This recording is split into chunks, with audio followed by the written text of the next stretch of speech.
Good morning, folks. Let's try this a little bit different. What we're going to do different is I'm going to go ahead. I started the live feed, and then we'll go in here and modify all these things for visibility and so forth, which I wish there was some kind of way to automate it, and there might be.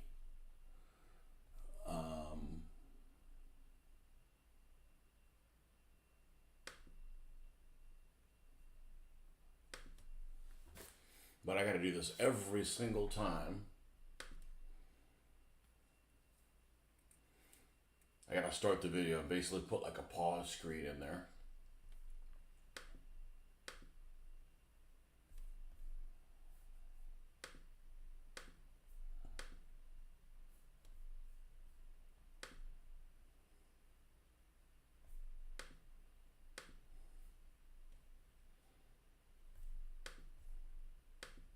Come on. Click that there. Done. Save. Don't forget to save.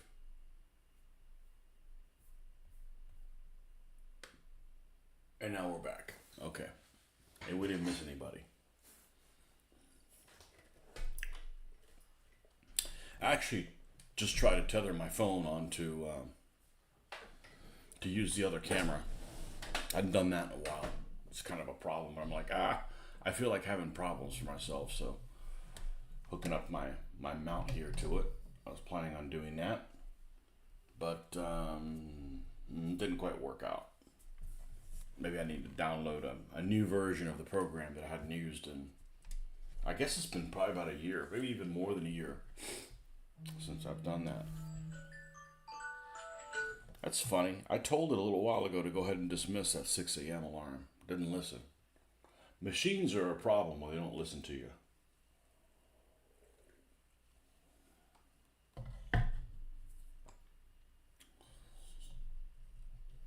But anyhow, this thing isn't really in the way being over here. I'm kind of a tower of terror. Well, it is a Saturday morning, so we should have some people come by.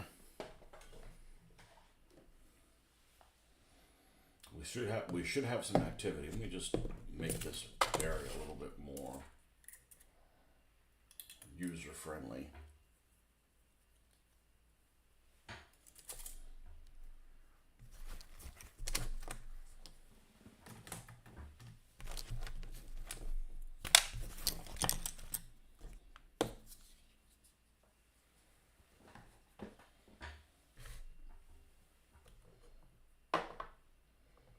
Yeah, I was having breakfast watching Painting Panzer's live feed yesterday. That was going on about the same time I was having my live feed yesterday morning, so I couldn't really listen into it.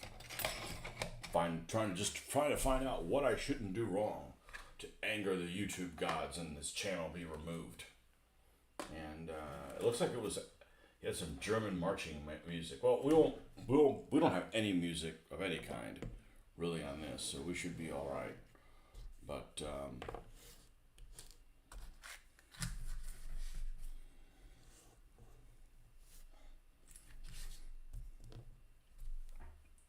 I have a problem with. I don't necessarily have a problem with people's channels being banned. I have a problem with something that happens 2 years ago that was perfectly fine, and all of a sudden, no, you can't do this anymore. Like, I haven't. You guys approved it, and you guys approved it several years ago. So, what's the problem here? Well, we changed our mind. Well, that's kind of being an Indian giver, isn't it? Like, this is perfectly fine. All of a sudden, no, it's not. Well, you said it was okay. Well, it isn't.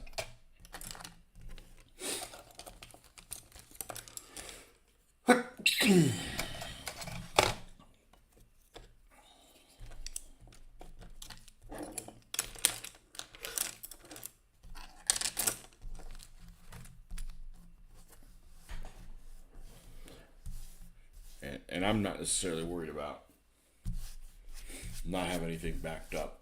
I don't have anything backed up. I wouldn't know where to put it. I don't want to go through the trouble of putting it somewhere. You know, if I lose the videos that I lose the videos I have. I don't want to lose them. You know,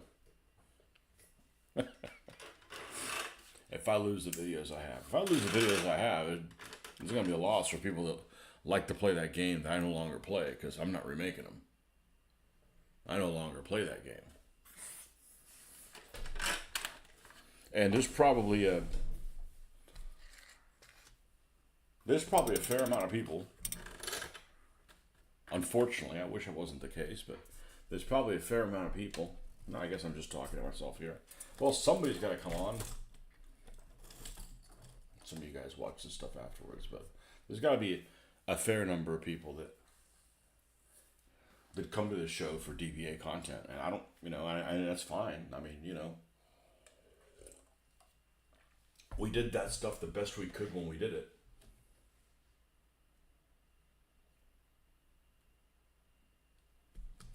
I do need to fix this A13 at some point. Good morning, Marcus. Yeah, I was just while I was having breakfast. You really don't need me online while I'm eating things. I mean, unless that's your thing, and I'd like to think if that is your thing, maybe you don't want to see me eating, or maybe you're some pretty girl or whatever. I mean, if you're into that. But I was watching. Let me turn this off for a second. Peyton Panzer's. Listened to the first 20 minutes or so of the issues that he was having of his channel being eliminated, and it's like, looks like it's due to German marching music and an old algorithm, and I just have a problem with something that was approved 2 years ago. You did something 2 years ago or 3 years ago. I've had it happen on Facebook, and I'll describe exactly what it is. It was a meme that I didn't even create. Of Disney, the new Disney did one of their new Disney things. Something woke, something fascistly woke, or something that they did several years ago. So I found this meme of this crowd of this Nuremberg rally crowd looking thing, but there was no Nazi paraphernalia on there. It was just one big Mickey or something like that. It was like all hail Mickey or something like that. There was no crooked spiders or no mustaches or anything like that. And I posted a funny meme that I didn't even create on my Facebook page. Which, I don't get very political on anything, but I also don't like people telling me I can't say something, especially with the bullshit that people out there say. Right? So, a year and a half went by or something like that. Good morning, the Ulfman. The Ulfman cometh. 2 years go by or something like that, and I get some strike where I'm banned from my Facebook page for 30 days. And it was something that happened 2 years earlier that was just fine. I have a problem with that. I have a problem with somebody, that's being an Indian giver. Okay, this is okay. Oh, no, it's not. Well, you guys said it. What? We changed our mind. It's like, I have a problem with that. But if that were to happen, I don't plan on having any marching music of any denomination on my channel, or really any music on my channel. And I don't have any of my stuff backed up, and I don't care. I don't have a device to back it up to. But, revenue is not really any part of my channel consideration at all. I just don't want to do this and it cost me money. I'm doing this to hang out with you guys, and I'm doing this so that I stay on track. So I'm doing it for me. The fact that other people find any value in it at all is, an added bonus. But, there's videos that I've made for another game system I no longer play that are relatively popular that they won't exist anymore if the channel gets removed. And I would create another channel. There's no doubt about it. But I definitely won't be creating any stuff specifically for it. It'll be just a live feed, hanging out with, just hanging out and painting. So the community loses, I don't lose. I don't have time for bullshit like that. Especially when there's some freak shit out there that's okay. So Maybe that's what I should do. Maybe I should do just to make sure my own protection on my channel. I should dye my hair in an odd color, and come up with pronouns just to insulate myself from.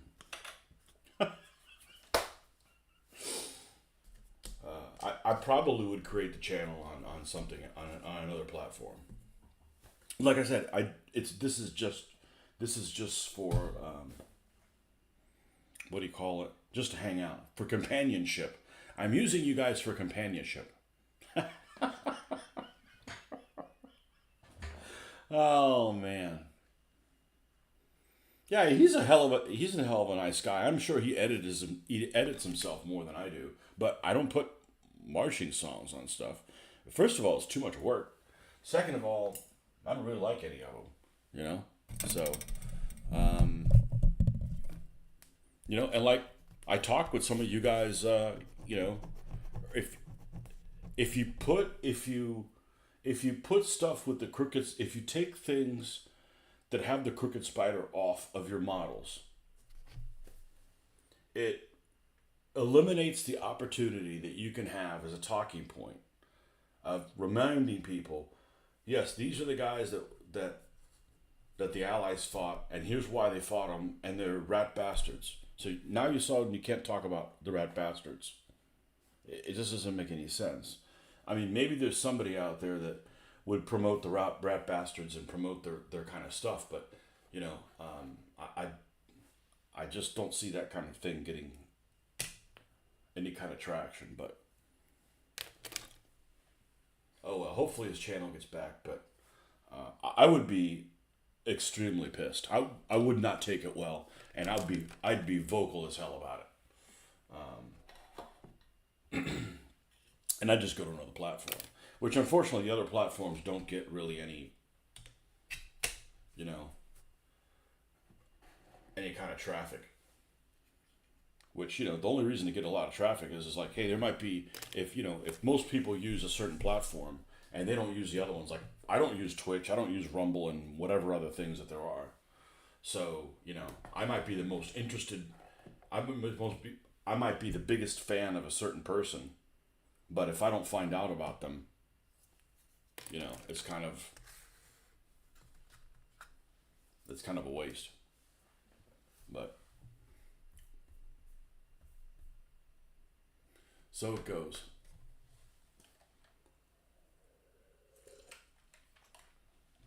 And then I was reading one of the comments. I had to stop because I had to do my own show. I was reading one of the comments that one of his viewers said,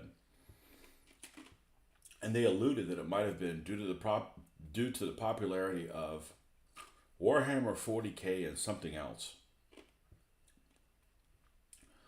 that there's been an increase in right-wing stuff. And I'm sitting here thinking,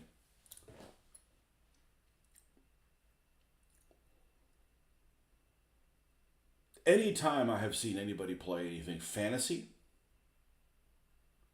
or science fiction, the people that I've seen playing them are anything but right-wing people.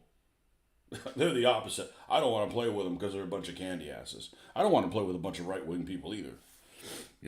But I've actually never seen right-wing people play war games. Or what I would consider right-wing people playing war games.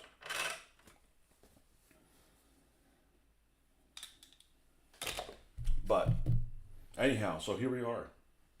Welcome to Project Africa. And these don't look very good. Trust the process.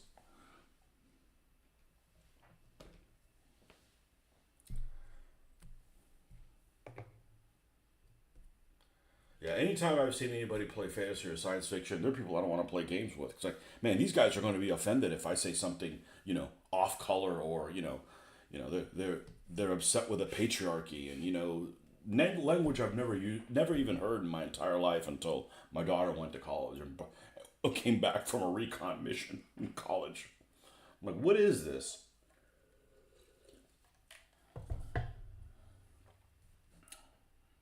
So those people don't need to come to my channel. They'd get offended. They'd go in a corner and cry. But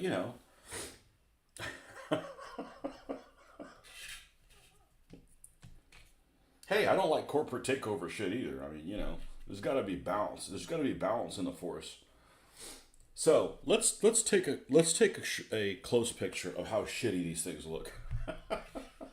So when you follow my instructions, let's say you're my biggest fan, you're like, man, I want to do stuff exactly how Tony explains, and then you do it, and you're like, that Tony is a dumbass because this looks like shit. Well, it looks like shit for me too.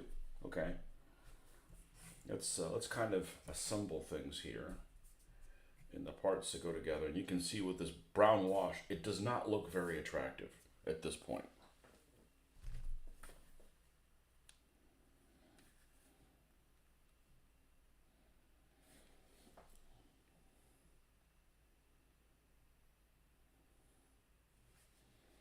And I am the anti-Marcus. I didn't even finish washing the bottom of it. So let's hope Herr Childress does not come by and ask me to show me the underside of my tank because I will be most embarrassed.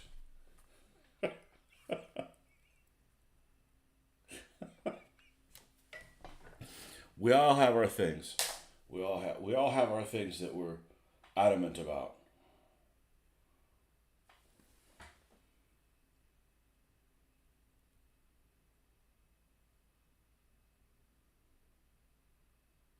And if you really look at, say, the one with a counter scheme, it kind of looks like shite.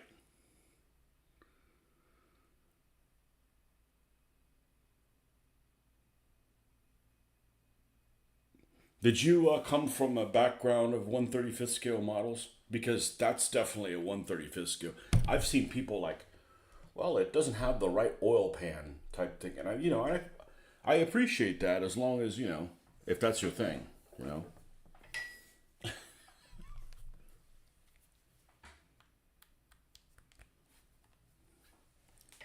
So right now I'm like, if I hadn't done this before, I would have been like, I'm not going to be happy with this, and been really discouraged at this point.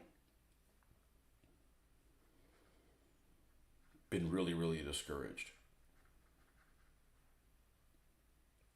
So what we're going to do is let's do the German first. Oh, what are you talking about? I said, well, it's the easiest one to do. So do the easy shit first. All right.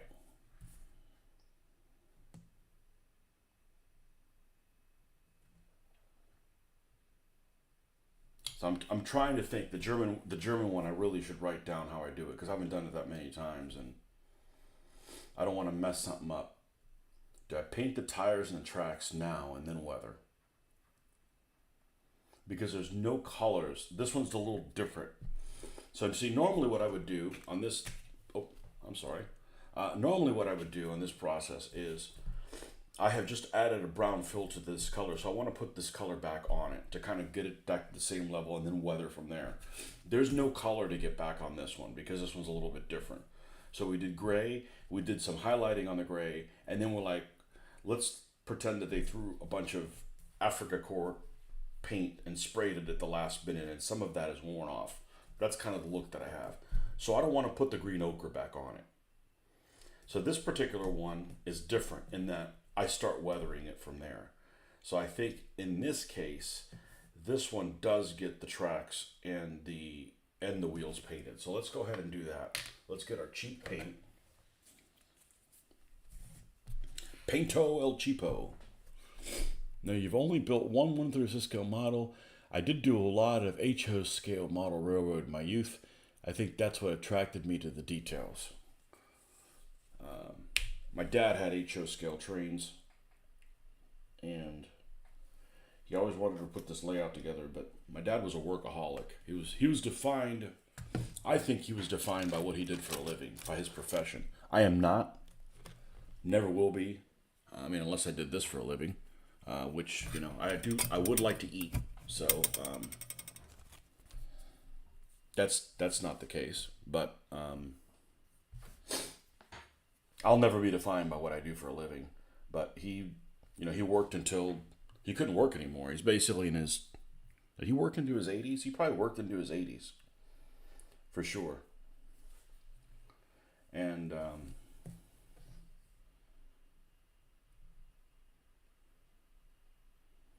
He never got around to putting that model railroad thing together. We had one in, he had a, I think we had a room in Alabama when we lived in Alabama where his train setup was up. And he has a lot of stuff for it, or had a lot of stuff for it. But it was all over the place. You know, it wasn't necessarily a theme. It wasn't like, I want to represent the Burlington Northern train. We could talk train shit. You know, I just haven't done anything with the train stuff in a long time. When I worked at the hobby store, I was the train guy. I knew more about it than any of the other folks that worked there, which isn't really saying a whole lot, but he was, oh, fudgesicle. I felt it when I slung that thing around the corner. Let's see if I can. This one should do. Take some of that off.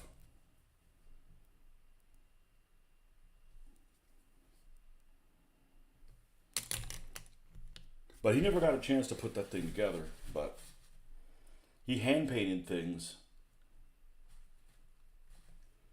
And looking back on him,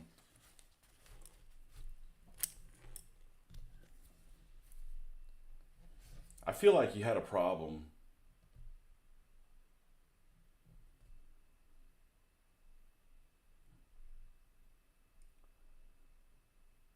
admitting that somebody was better at something than him.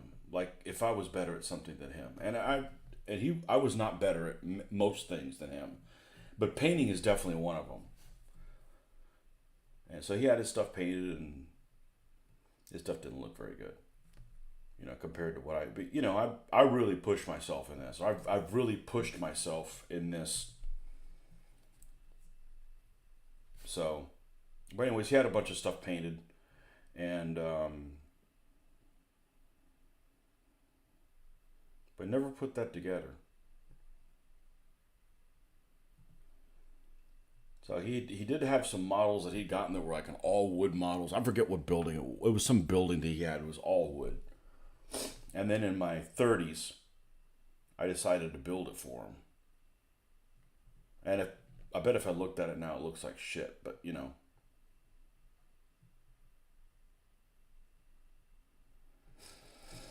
I don't want to do anything without any purpose. Just to do it, I just don't see much point in doing that when there's other things more useful you can do. But he had the HO scale trains, and when I was a kid, he bought me an O scale Lionel train set, and I hated it because if you went to any store at all, there was nothing ever for O scale. Plus, I had that annoying looking third rail that wasn't anything remotely like something real. And the stuff was super expensive, and they didn't make anything.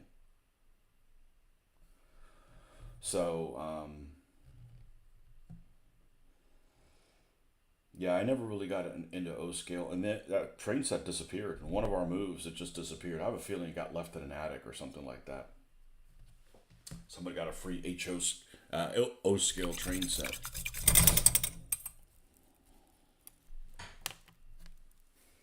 I think of a working train, but interested in doing some model train cars for scenarios on the Eastern Front. Hey, you should be like those guys in Australia that they built their own out of cardboard. Like that's really impressive. They built like a bunch of rolling stock for that Stalingrad board. I only have one car at the moment, so a long way to go. Yeah, I had quite a few. I ended up buying a few things in HO because we had an HO train set at the hobby store, and I'd run them around once in a while. I had a Bachmann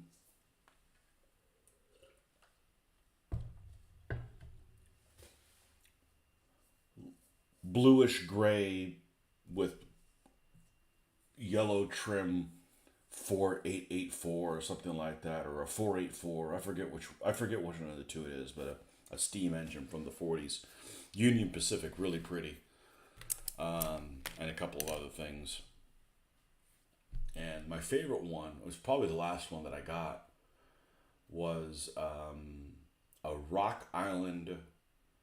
God, I don't even know what it is. It's a diesel type engine from like the 1950s, and it's like black, white, and red, and it's just really pretty. Uh, I'm pretty sure that was a passenger engine carrier. It wasn't that curvy front one, whatever those things are called. I'm not a fan of those. Where's what's his face? Who's the train guy? He's probably sleeping. Um,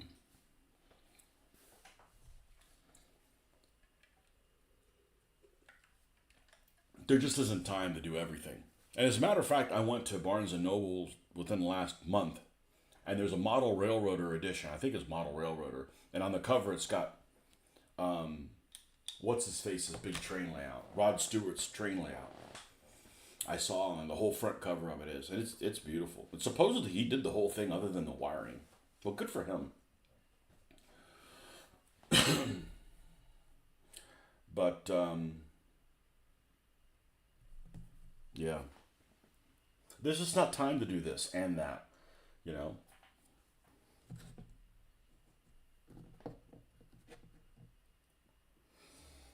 There's not energy, there's not motivation to do all that kind of stuff.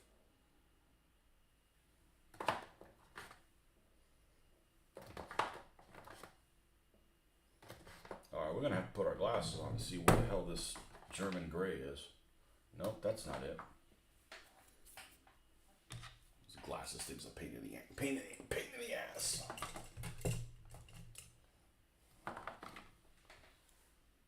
Okay. Yep, this is the old one. I guess I should run this one out before I start messing that. So the whole Stalingrad setup was by far the most impressive I've seen. I've seen some crazy stuff. These one guys did that grain elevator at Stalingrad, a 1-to-1 scale. And the thing is like, it's probably the size of these two tables. Just absurd. It's just absurd. Hey, if you can do it, do it. But if you got that kind of detail, your rules better have that kind of detail.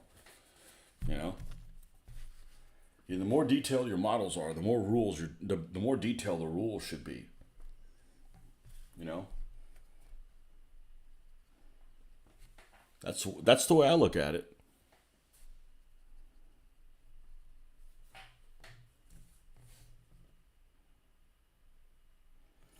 Okay, so this guy falls into the category of vehicles that I think are unattractive. I don't think this is an attractive vehicle. But that's not why I got it. I mean, I got it because it's useful. Let's, where's my stickum? My big wad of stickum. Although this will probably work just fine. Doing this, just getting it up off the ground a little bit. And see if I can put this on here and not crush this. Sometimes I'm a terror with all my brute strength that I have.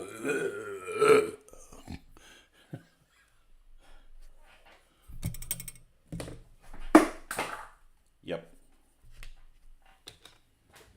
Well, let's see how durable his stuff is.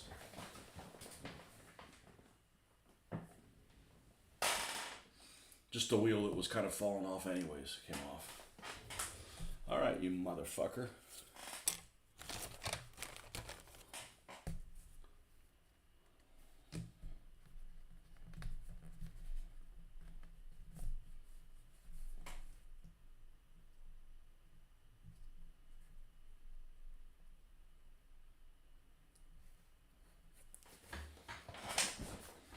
That wheel was kind of given anyways. Now we'll just glue it afterwards. That's why you guys watch this show. You never know what's going to happen.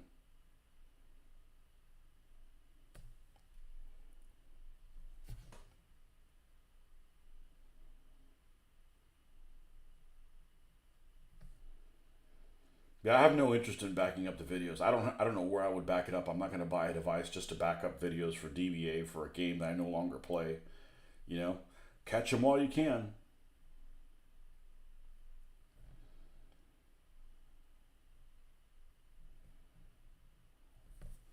So I'm not going to worry about it. I'm not going to worry about, oh, well, you made a video that had Huns in it, and now Huns are, a species we don't want people to know about. So your phone, your channel's been banned for that. Yeah.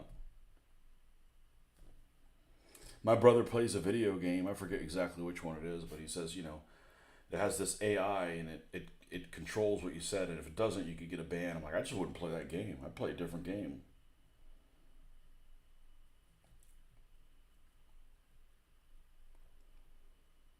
Ban my channel. I'll go on another platform.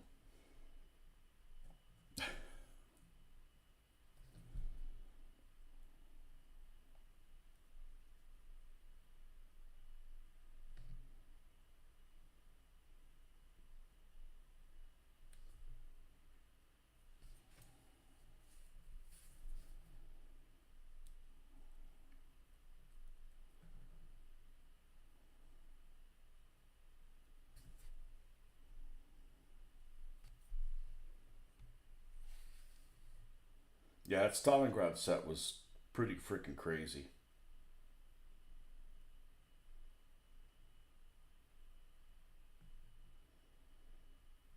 I've just never been into Stalingrad.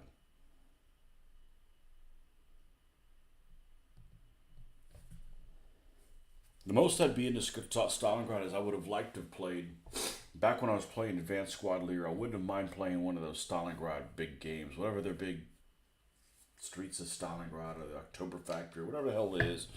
Supposedly like custom ASL board game, but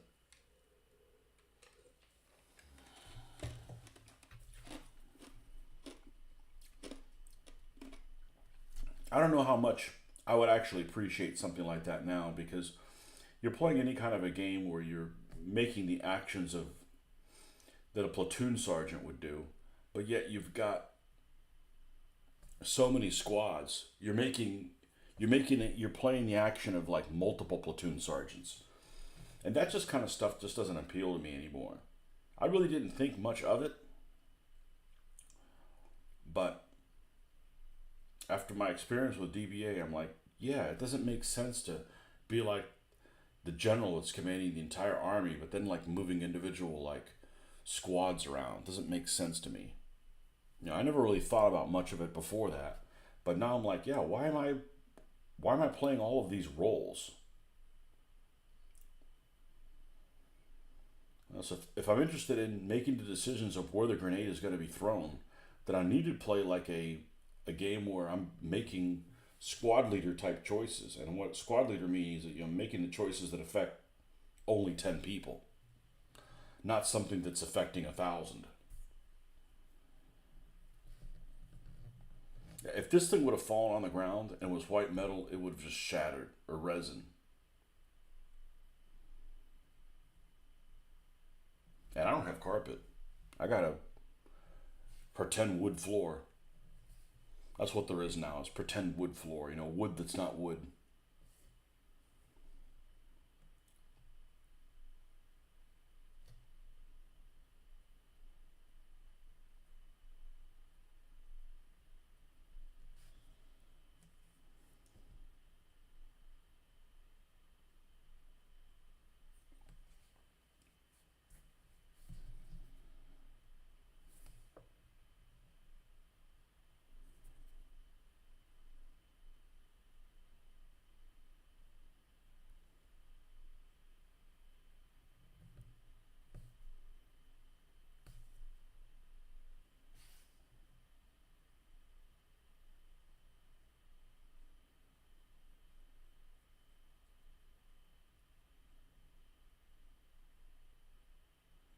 So today's kind of a warm day. So at some point, I'm probably going to go to the garage and spray the Matilda and in Portland stone.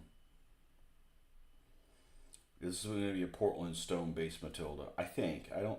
I might actually do counter and use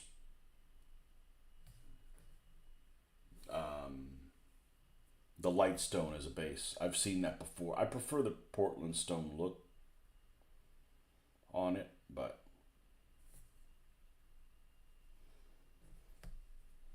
all right. go ahead and glue this thing now?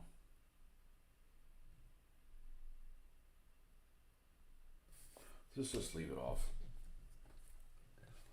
Just like I did with the 222. ASL is about the time I partied with Squad Leader.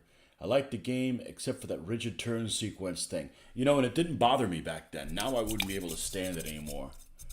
I really liked some of the AFV details in the game. It has just enough detail. It has just enough detail. Yeah, well, the one I really disliked was GI Anvil of Victory. It really changed the look of the counters, and it wasn't for the better. I didn't like GI Anvil of Victory at all. I didn't like those games where it was like, here's this hill. In this scenario, this hill will be a level 3 hill or whatever, and you have to pretend that. Like, no, give me an overlay or something. You know, give me an overlay. And I'm old school. I'm not used to getting this board game and the game board's unmounted. It's like, what happened? You know, that was like a COVID thing. You know, that was like the first COVID type thing. Well, we don't do that anymore. What do you mean you didn't do that anymore? You did it yesterday. Well, we don't make games that way anymore. Why? You gonna hurt somebody's feelings? Is it too expensive? I don't know. Pass that cost to the consumer. Businesses don't pay taxes. They pass them on to consumers.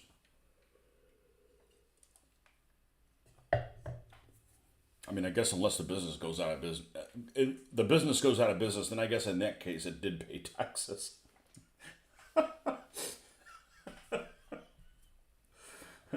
Oops. Sorry about that. I'm going to do this canvas after I do the what. Well, I got to wait for this thing to dry. I might as well do the canvas now. See how I talk myself in and out of things? The color that I used for the last thing that was Africa Core, I really liked. I just gotta remember what color I used or what color I started with, because I definitely tinkered with it. And I want to say it's the other Africa Core color, because this green ochre is the color that Vallejo recommends for to paint your Africa Core vehicles.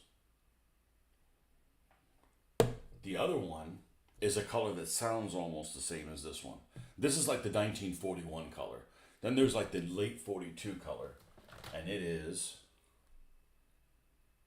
I believe it's khaki gray. And I believe this is the color that I used for the canvas. I don't have these things organized specifically. It wasn't khaki. And I don't write this stuff down because it's not that critical. I'm always tinkering with a color anyways. English uniform. No, it was khaki gray. And I'm not dead set on it having to be a certain color anyways. We're gonna tinker with it at any rate. And this is definitely a color that could be replaced.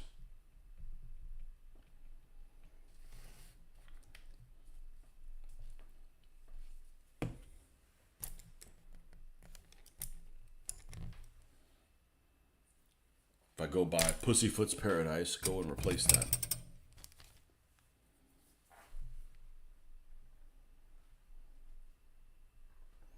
Actually, I like the store. There's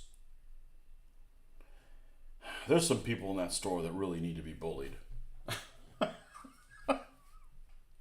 And look, I was bullied when I was in middle school. You know.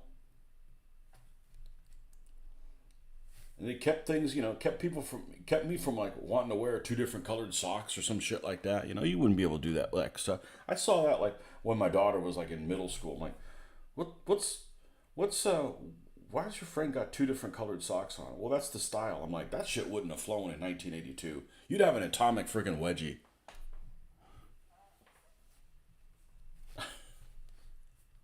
You played the original. Good morning, Jeffrey. You played the original Squad Leader, particularly the first 10 scenarios to death. I'm struggling with the distance here. To death. You bought Anvil of Victory, but that time had been fully taken with RPGs and figure gaming. I hated the way that the GI Anvil of Victory figures counters looked, and they weren't consistent with the other ones. Um, the first, I don't know that I played them to death because I didn't really have I didn't have a person I could play regularly. Um,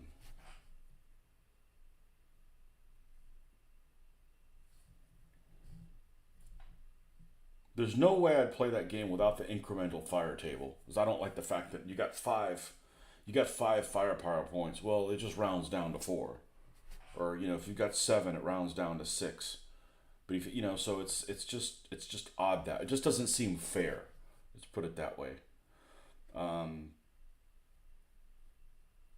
Probably one of the only games where I can handle it being a 2d6 game, just because I've played it so many times, and I've played the game a lot, but maybe only 100 times, which sounds like a lot of times, except but I haven't played it in 20 years, maybe even longer than that.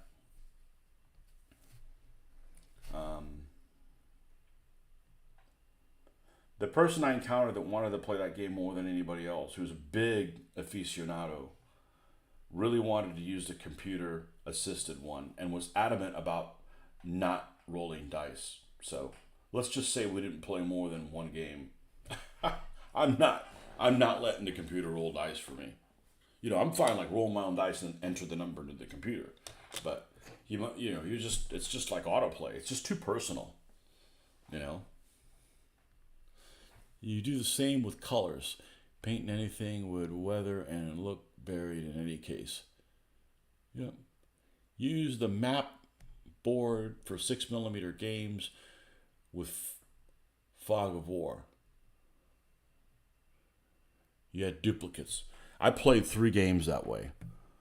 One guy was running it, and that's one of the best war games I've ever played in my entire life.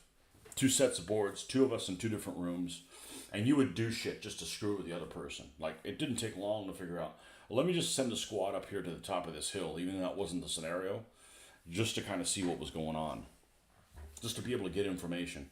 And there was question mark counters on the other guy. So if you saw something, you put a question mark of the other enemy and said, rifle and machine gun fire from here, or something from here. But it's a lot of work. I didn't run it. I was one of the players, and that's one of the best games I ever played.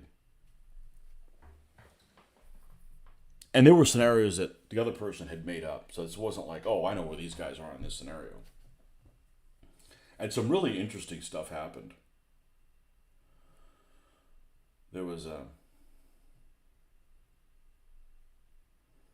scenario where I was playing the Germans that went into France in 1940, and there was this town that was protected by these Charbis.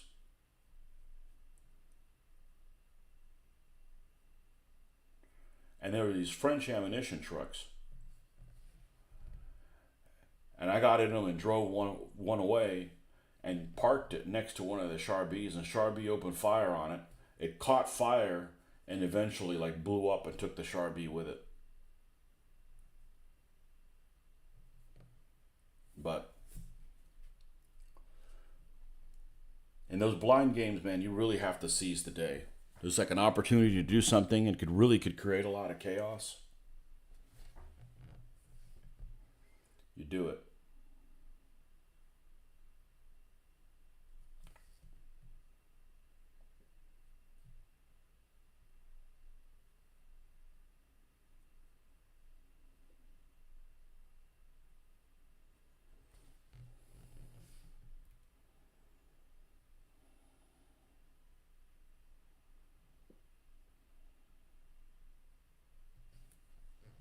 One game I'd probably play more if the multiplayer was fixed, which I don't know if it's still fixed, is Lock and Load Tactical. I think it looks really good on the computer. I find the interface pretty clunky. It's definitely not a Blizzard product. Let's put it that way. It's very, very clunky, and it's one of those that if you don't play it for a while, you forget what you needed. You forget how to the order to do things in. It's almost like you select the hex and it selects everybody in the hex. And if you want less than what's in the hex, You have to unclick guys from it. It's just kind of the opposite of how I would have done it. I would like you select the hex and like nobody's selected until you click on them and then you add to that. It's just kind of counter counterintuitive.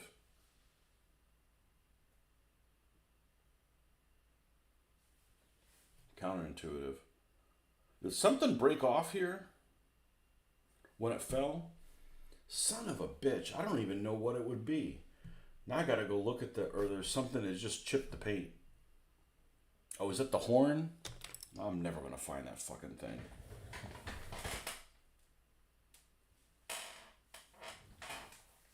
All right, let me go on my phone and find out what it possibly is. I feel like I'm pretty careful and I still fucking make mistakes. Damn the humanity. Let's see. Let's go to Iron Horse Collectibles. Luckily, this area is pretty clean, but let me at least look and see what the hell I'm dealing with. Iron Horse Collectibles.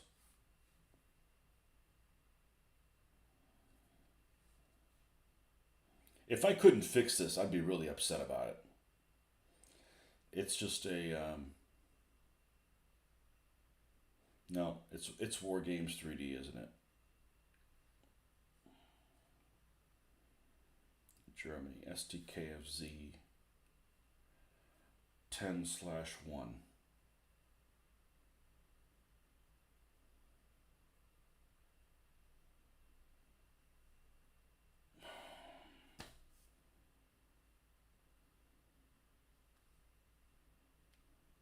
Is it not by them? Is it Night Sky, maybe?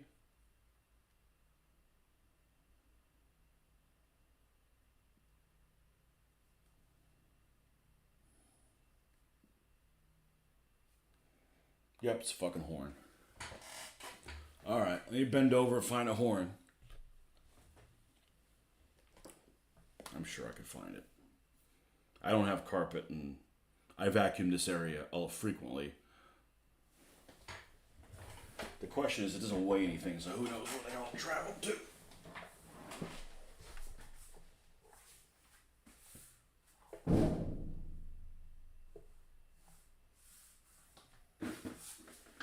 I'm giving myself exactly 1 minute looking for it.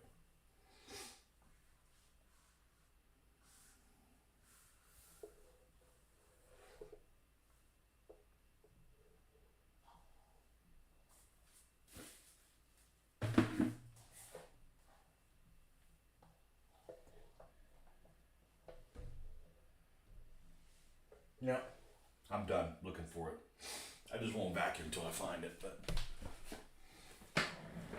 spending my morning on all fours is, it's not a work day. We don't need to do that today. All right.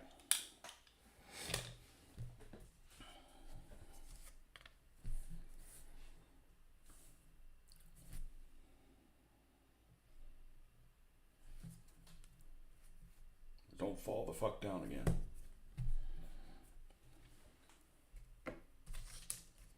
What was that? That was the cork thing that did that? Fuck you. You won't do that again. And that's what I don't drink wine.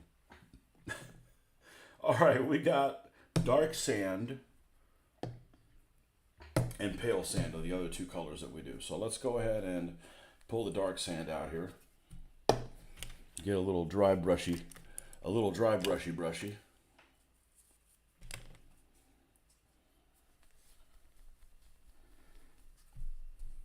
Ha! Now I can't break it off when I dry brush it. I put money I could find it. I just don't want to spend, you guys are, if you want to see me bend over, you can join my OnlyFans as soon as I create it.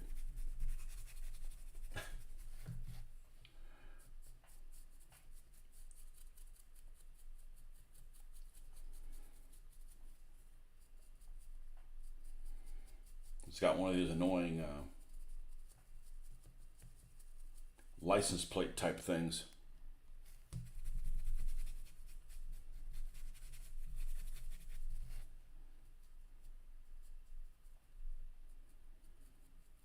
So we'll just put one of those license plates that looked like they were done by Charlie Brown's parents. You can't tell what number it is, you know?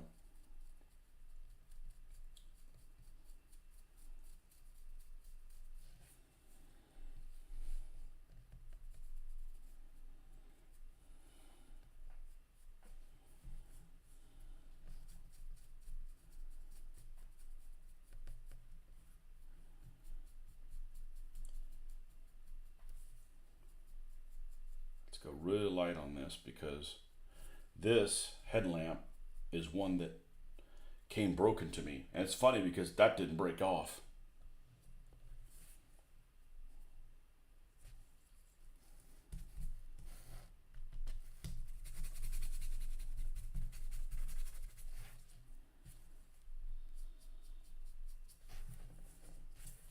All right, fine. I didn't want to get that track color all over my fingers and then transfer that to something else. That was the whole reason for putting that little thing in there.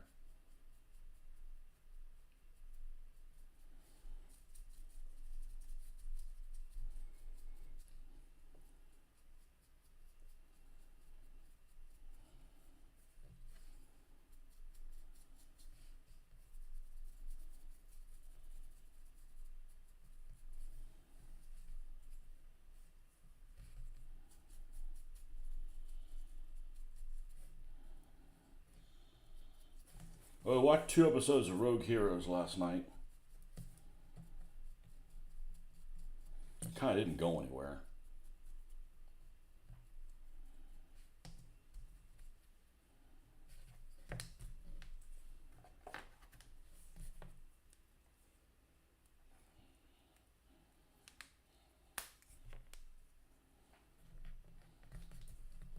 I'll probably finish watching it though, but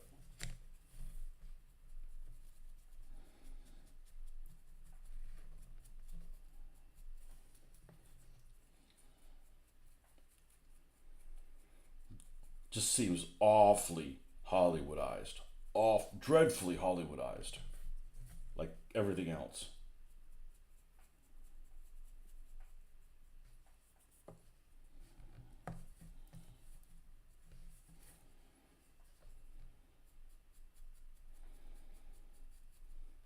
Now, where are we going to put the crooked spider on here? I mean, the crooked coconut. I may not put it on there. Not really any place to even put a cross on it.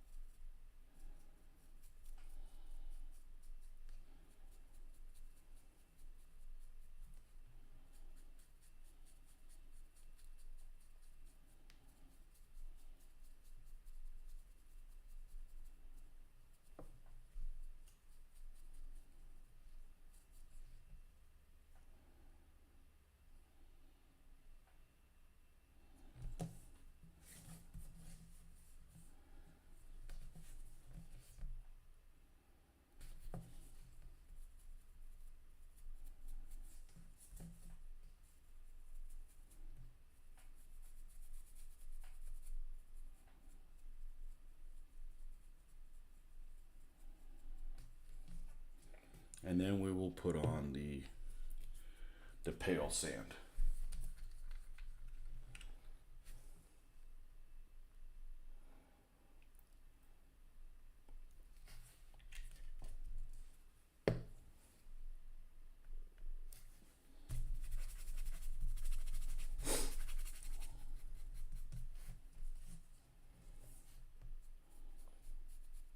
Yeah, if I have my channel canceled, then all the DBA content will be gone and I can be rid of that shit.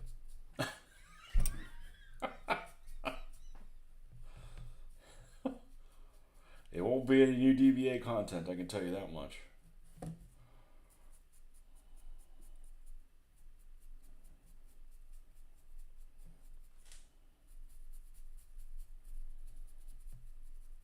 Man, I can tell you from uploading videos, the most annoying thing is like how long it takes to upload.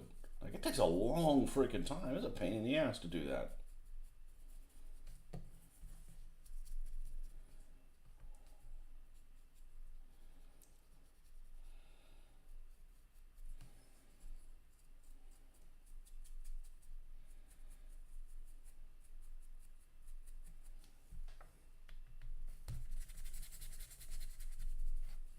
Painting some old Atlantic Soviets from your friend for your friend right now. The Atlantic prone figures have to win an award for some of the worst poses. The men look like they're doing push-ups, limp push-ups, and the Maxim MG is as big as a human, like a Maxim cannon. Yeah, the Atlantic give really bad name to Frenchmen. I do like the cover art of their packages. I think it looks good, but you get it inside and it was like it's disappointment. I only had two. I got them when I was a kid, probably circa 1983 or something like that. There was this store that had them, and they had a lot of them. And I ended up getting like the artillery set and like the anti-aircraft set. It was like a make-believe gun and a make-believe AA gun. It was just like hokey, and the figures were like all like lanky and just definitely some awkward moments in there. Be right back. I'm gonna go grab a soda.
When I was finally able to buy Eschi Soviets, it was an amazing upgrade.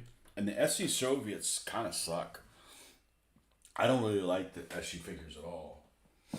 And they just have these weird poses like, you know, I want to be a ballerina, or I'm gonna move that way, but instead of turning and running that way, they're like running sideways. It's just, I'm not saying they're not usable. They're just I've always discounted their usefulness in the past. Let's put it that way. And I've got some. I've got some of them. I got a whole pack of them. But I'm not a fan. I'm not a fan of them. I don't know what happened to the Atlantic guys. They just disappeared. When Airfix were the only option, some of the Atlantic sets were a godsend. Only some of the poses were usable though. They're just really weird. Yeah. Oh, and this shattered too. Wow. Damn you, floor. That would have never, that thing that happened falling on the ground would have never happened if I would have been playing in with 2020 vision. The mole man takes over. Okay, well we can totally fix that. We have the glues. Just like Arby's has the meats, we got the glues. Okay, stop fumbling, fuckhead. Jeez. I'll check myself into an asylum, man. I ain't scared. Put up with that shit.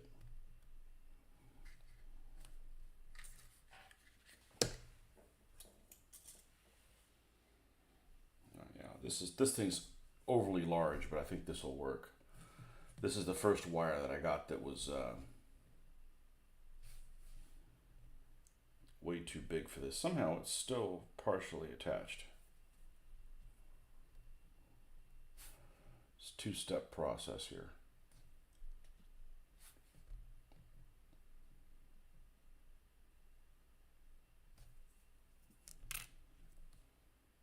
Guess I'm lucky that it fell where it fell.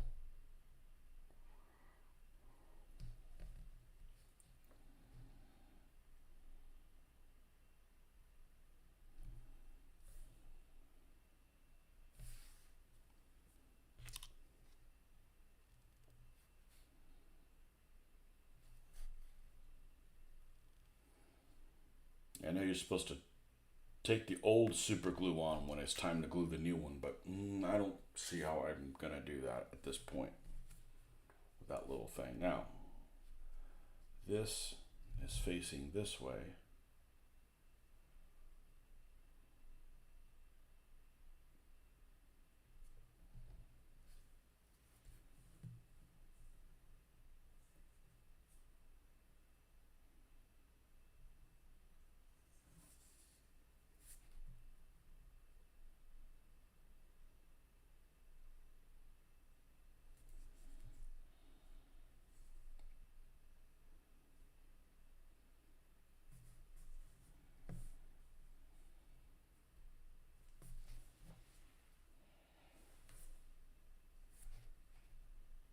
Yeah.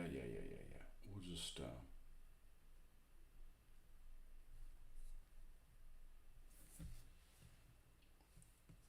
we're gonna set that little Nazi bastard off to the side.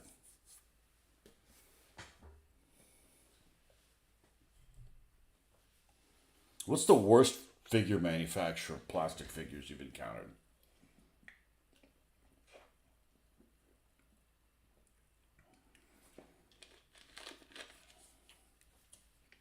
I'm amazed how good the Airfix figures paint up. That's one of my favorite things that I've painted is those plastic figures.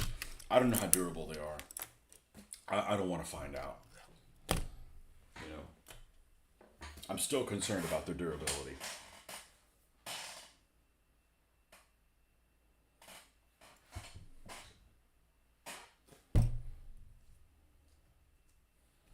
Well, I guess we'll do the Crusader then. I really didn't want to jump around, but I can't really continue with that until this.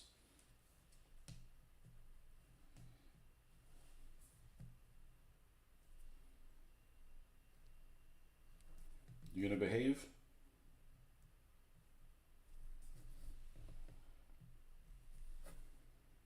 All right, we'll continue.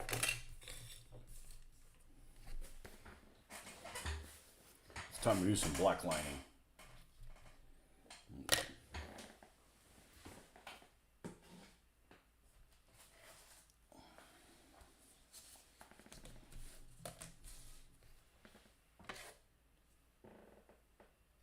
Actually, we can use this one.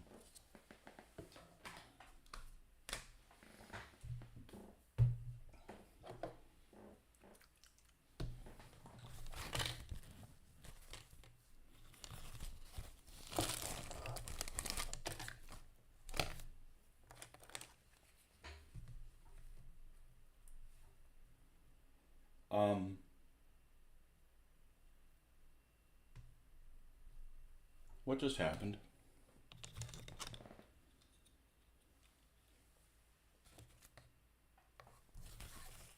I must have clipped something on that live paint. Jeez, man, I'm gonna go back to bed. Fuck this. I'm not used to this kind of one error after error, a comedy of errors. It's only comedy when it's funny. Some of the old generation's Mars figures are not good, but the newer sets I like. One of the older gun kits I don't like is the U.S. infantry with a 37 millimeter gun. Mars, okay.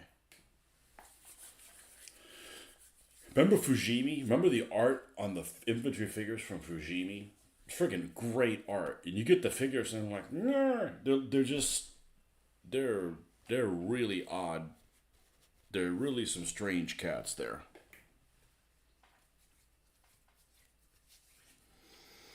Really some strange cats.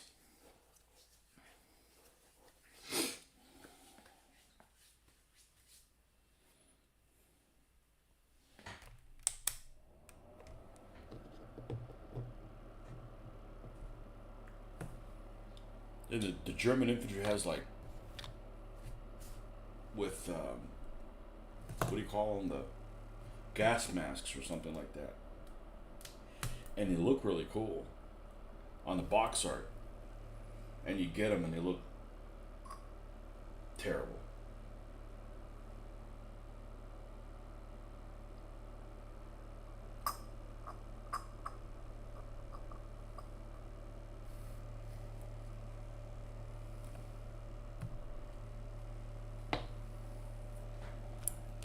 Not a fan. Mars figures with a 37 millimeter gun. That one of the ones that would. I may have. All right. Now where's this from? Or is this the same one that I didn't clean this up? All right, we'll see you guys again on Sunday morning. This is obviously just going south, bigger than shit. I'm not used to making a mess, man.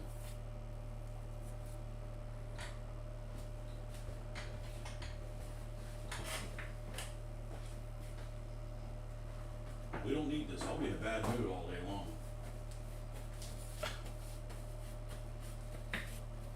That's why I do this, to be in a good mood.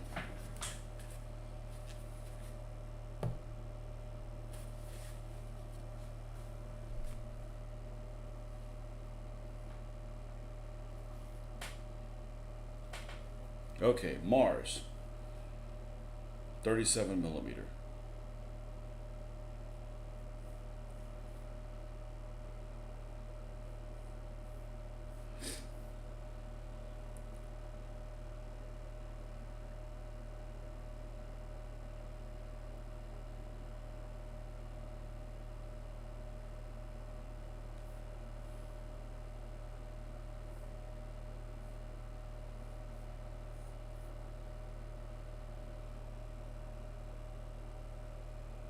US, huh?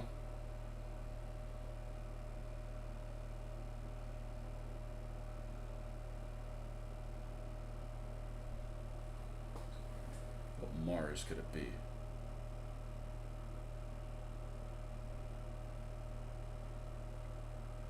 Okay, knock those guys with the winter infantry. Machine gunners, D-Day. Nope. Not the Rangers. Not U.S. Marines.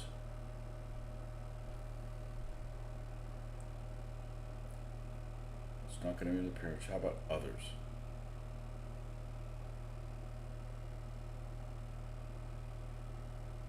What set is that?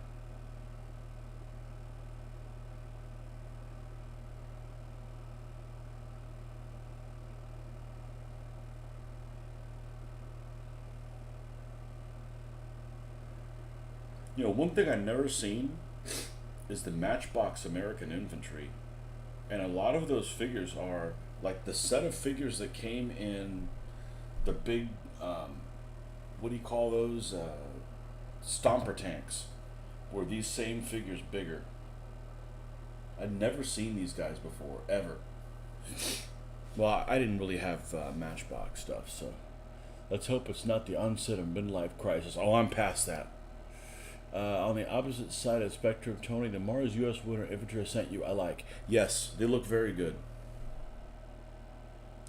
Going through your new Battle Valor figures this morning, I saved as a Christmas present. I like the new sets, like the OSS for Burma, but they're definitely 176 scale.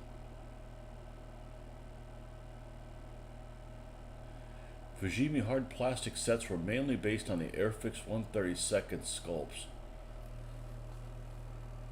Man, the Fujimi stuff that I've gotten has a ton of flash, like a ton of flash. I don't see these guys with a 37 millimeter gun. Maybe I'm looking in the wrong place. Obviously, I am.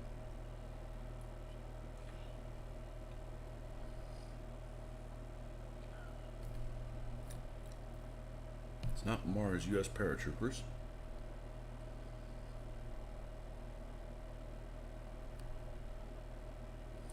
You sure it's Mars? Let's search by manufacturers.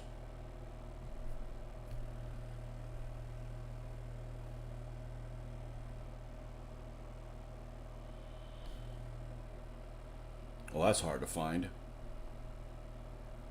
because they're not listed.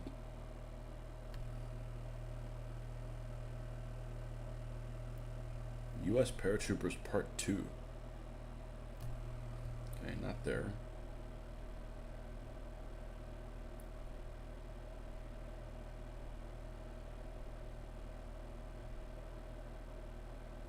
I don't see them.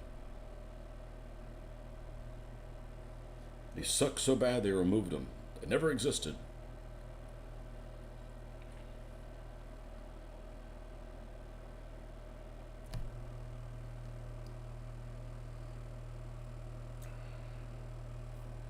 German Night Hunters. What the hell is that? Oh, make-believe wereaboo bullshit.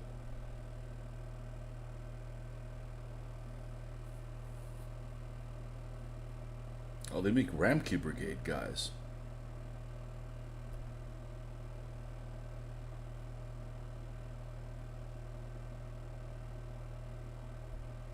Yeah, I don't see them. It's an old set. The newer sets are a new breed. Okay, well then maybe they just got removed from here. Maybe they're out of production. Because, like, for instance, the old Airfix stuff that I've never seen before aren't on there.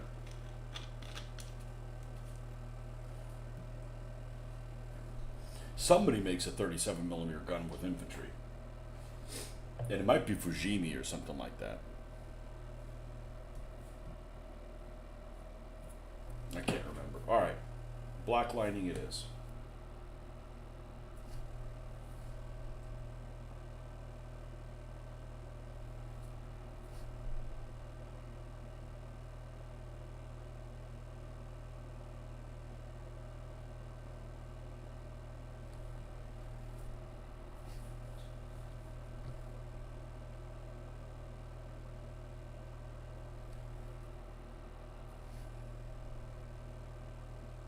Man, I hope we don't have another grade A.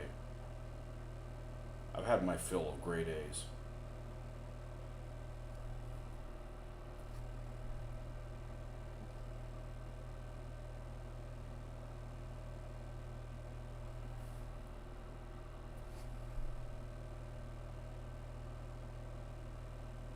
Well, the 37 millimeter gun for the Americans is only useful in Tunisia and Europe.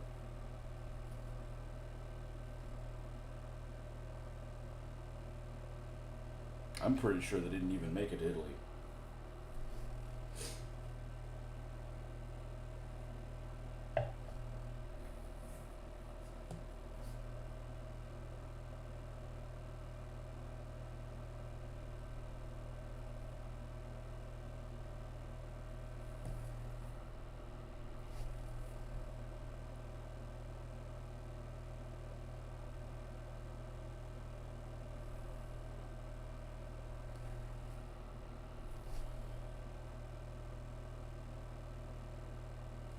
Yeah, we were watching Rogue Hero Zone. We kept stopping the video for different things. We would watch this one scene. My daughter goes, "Look, it's a tank," and I'm like, "What? I missed it." And sure enough, they're loading some Matilda from a cargo vessel. They were unloading a Matilda. So we were looking at pictures of the Matilda. I thought, "Oh, that's a cute tank, Queen of the Desert."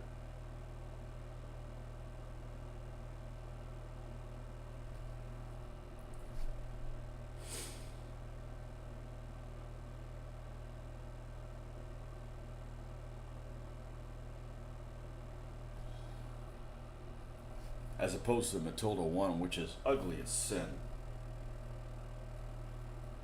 That is an excruciatingly ugly vehicle.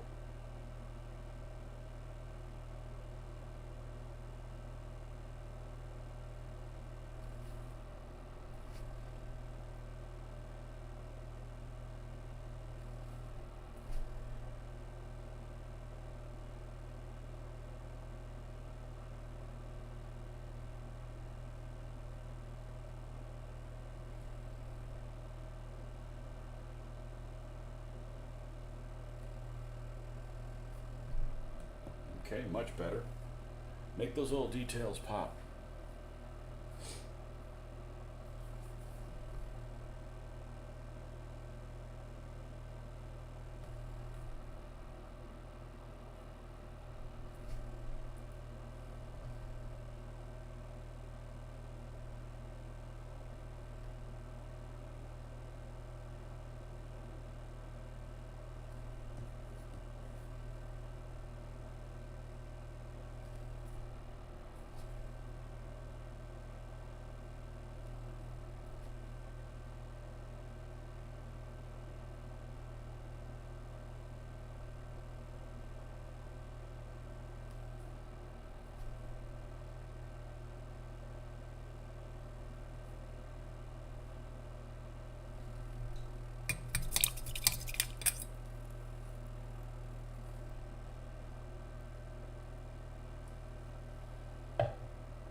All these little subtle details.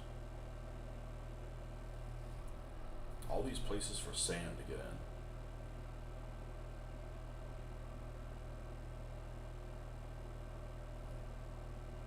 You know, I talk about like, I can't give a crap about everything. I don't care if I'm building a version of something that's not tropicalized. If I have a choice, I'll get the tropicalized one if I'm doing something for tropical. But I'm not like, okay, you gotta modify this. Like, I don't care about that stuff.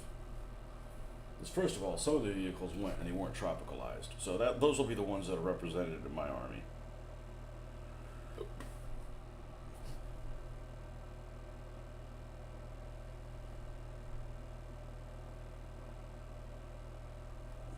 I can't be picky about everything.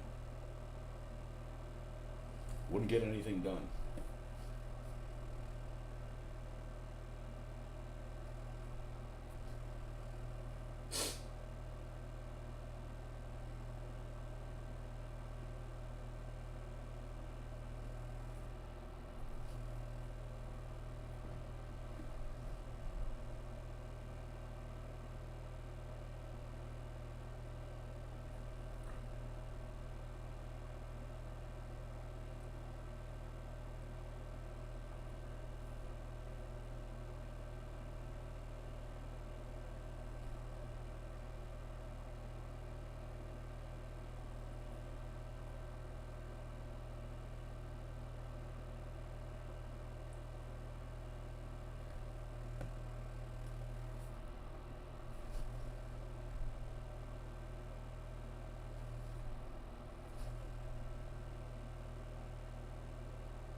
I mean, I don't know what day of the week it is. It's just throwing me off. This whole, a bunch of days off with nothing particular to do. And normally I'd be like really upset. I'd be like, man, things are going south at work when I'm not being here. But the place is closed. So,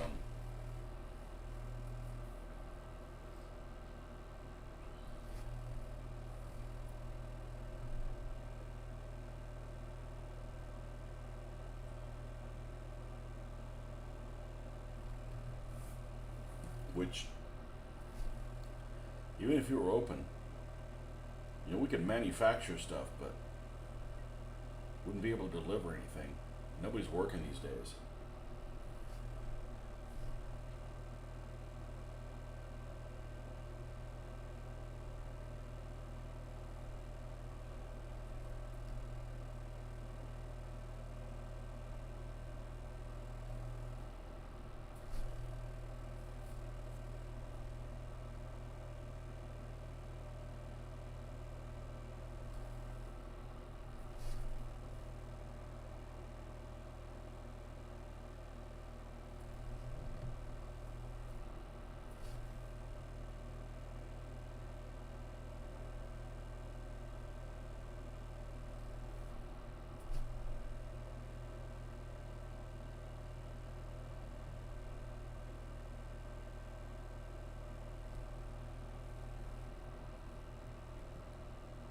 Hey, Ben.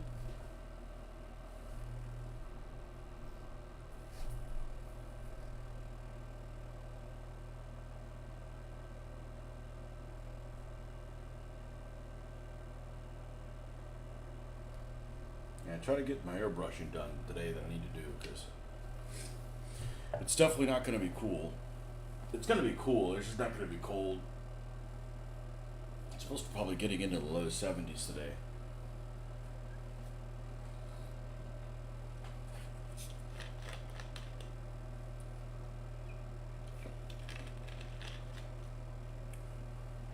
Yeah, I don't know what kind of markings this thing could have and where they would be. They'd probably have to hand paint them. They're really, really small. No space for a crooked spider.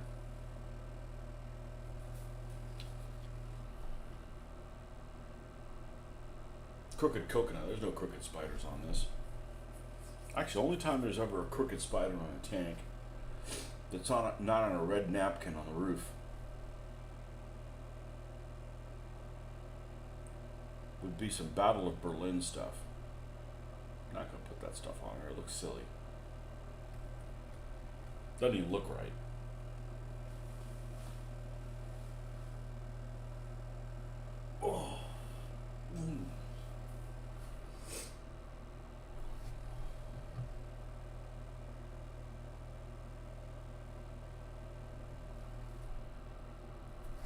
start putting our suitcases and stuff together for the trip. Because it seems it still hasn't hit me how far in advance it is.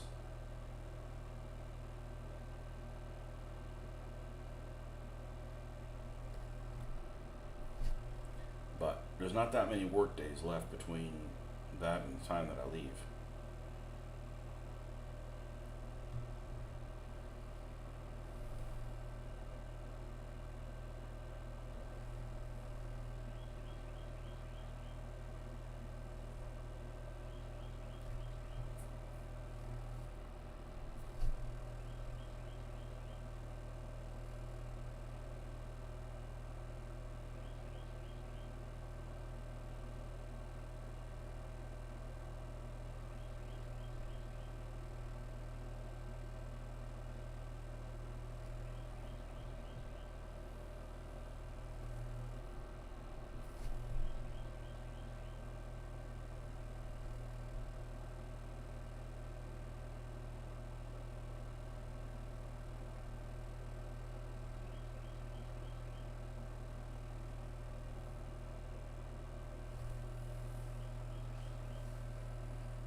How many guys just carried it back? I'm guessing it's probably three in the back, plus a driver,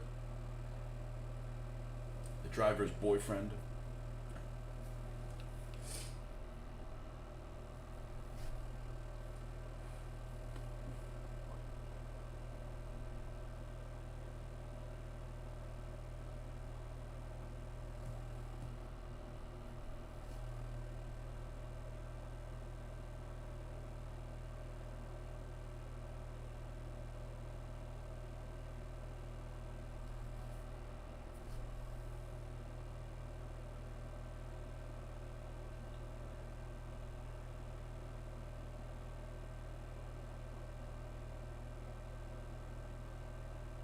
Do these vehicles have push button starts, or do they have keys, or?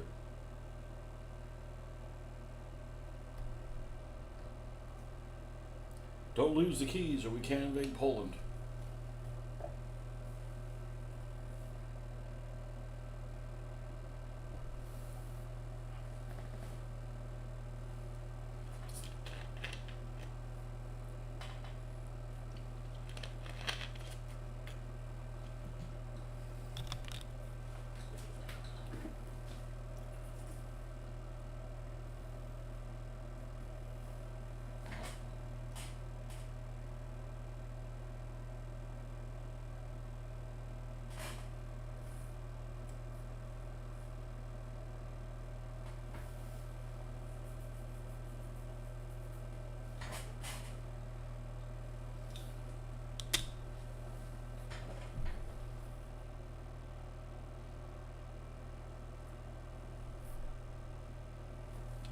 Gotta do the seat covers.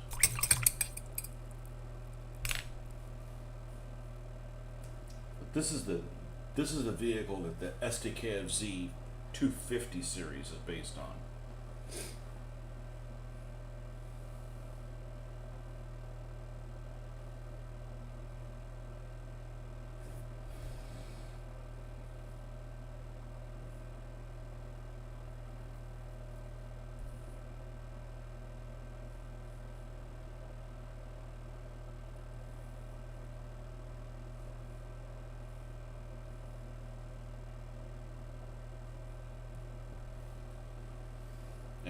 it comes with it came with a driver figure, and Chad goes, "Do you want the driver figure with it?" And before I even had a chance to ask him, he says, "By the way, he's molded in place and he can't be removed. So he's part of the same casting." I'm like, "Nope." I don't mind having a driver figure, but if he's stuck in place, I don't want to have to. I'd rather pretend there's someone there than pretend someone's not there. I'd rather a Kubelwagen drive around completely empty than have a Kubelwagen that's full of people that there's nobody in it. Yeah, it just creates less drama.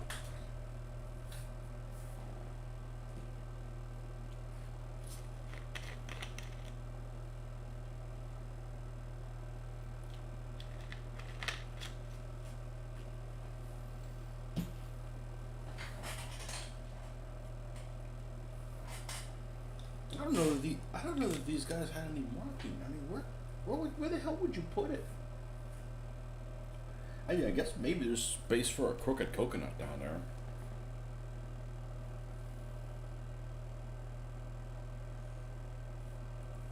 SDKFZ 10/1.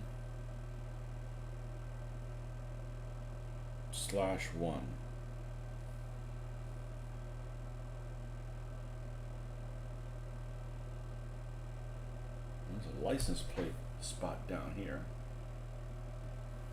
I guess I could kind of put there and put a whoa something down there. Some spaces on the fenders for things, but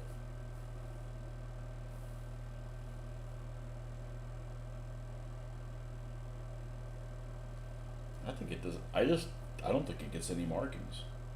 Done, like no markings for you.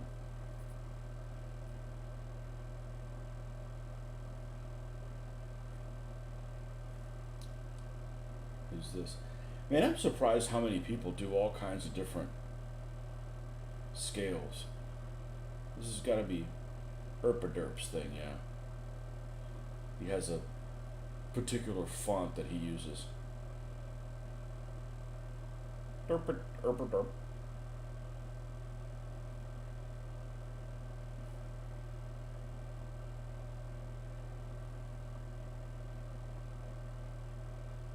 Man, look at this Rubicon stuff. Looks freaking great. Of course, it costs a fortune. It better look great. There's stuff's like $40 for one vehicle or something like that. Like, yeah, that's the wrong scale for me. This gives you 10 with the 20mm is on my list. I think we'll be going with the figures molded if that's the only option. It's a good looking vehicle, but I need this thing to tow things. A prime mover.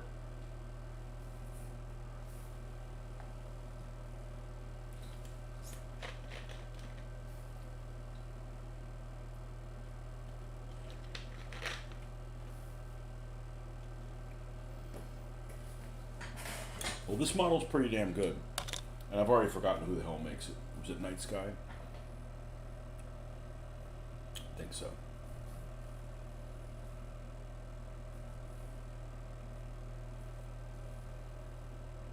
All right, let's get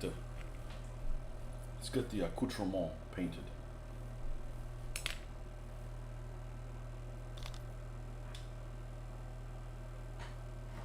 Is it this one? Close, but no cigar. Is it this one? Nope. Close, but no cigar.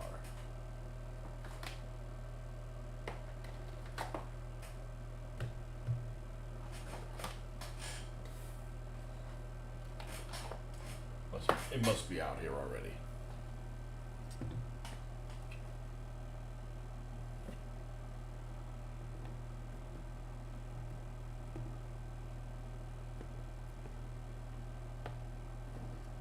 Or not.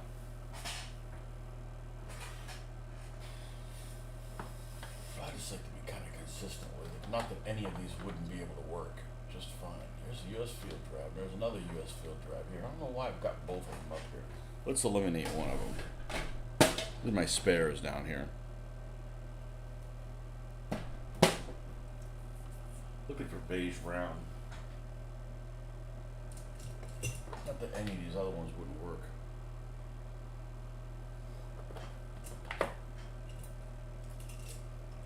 What's this one? Brass. There's a useless color. Vallejo brass. I don't know that I've ever even used it. A useless color.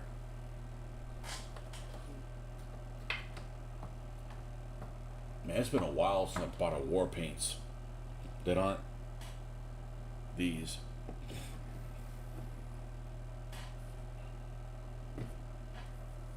What's a vehicle you'd never buy? What's a vehicle that somebody makes out there like, I'm never buying this vehicle because it's totally useless. I'm never going to get around to buying this, painting this ridiculous vehicle that I have no use for.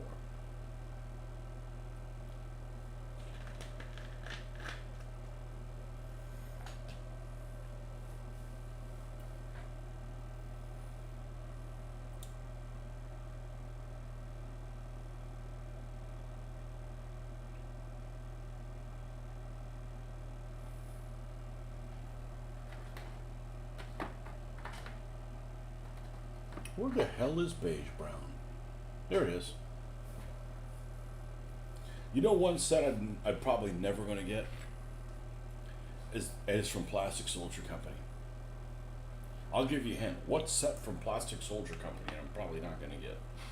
Of a vehicle I don't have. Okay, because I'm never going to get their T-34s. And it's not because they suck, it's just because I got too many T-34s. And they're all 1/76 scale, so we don't need that in our life.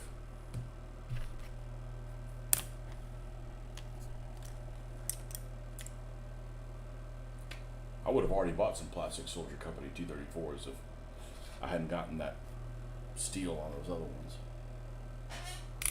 Actually, it wasn't a steal. The guy passed away, and his family wanted to get rid of this stuff. It was either going to be me or somebody else. I at least painted a whole bunch of them.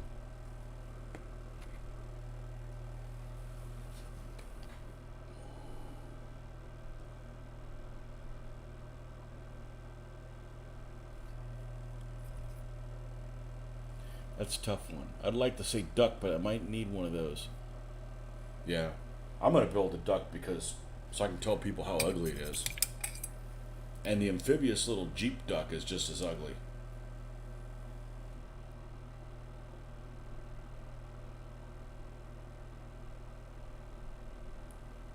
But I could see a use for those. The tiger set. Nope. No. Isn't it weird you get 3 tigers but only 2 panthers and 2 Churchills? Why would you get less tigers than you do panthers? It just doesn't make any sense.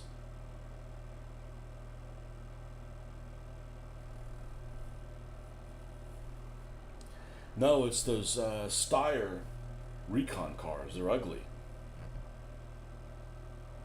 If I'm gonna do those kind of recon cars, I'm gonna get the Horch ones. I don't know who makes them, but they look okay. Those Steyr ones they look too much like those Chevrolets from Long Range Desert Group. So they look like an allied vehicle to me. How did you like the Gaz truck set? I did. I liked it a lot. Might go with that set at some point. Need more trucks. I liked it a lot. I highly recommend it. The only thing I didn't like about it is the windows are solid. And I searched for a time trying to find a way that I would paint them, that I'd be happy with them. And I finally just ended up dealing with them I just did them like dark sunglasses. And I'm actually happy with how they turned out. I didn't do any shading on it at all.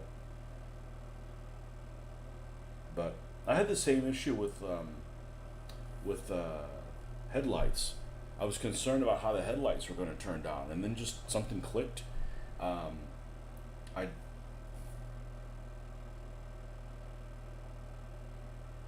don't know what fucking device that's supposed to be.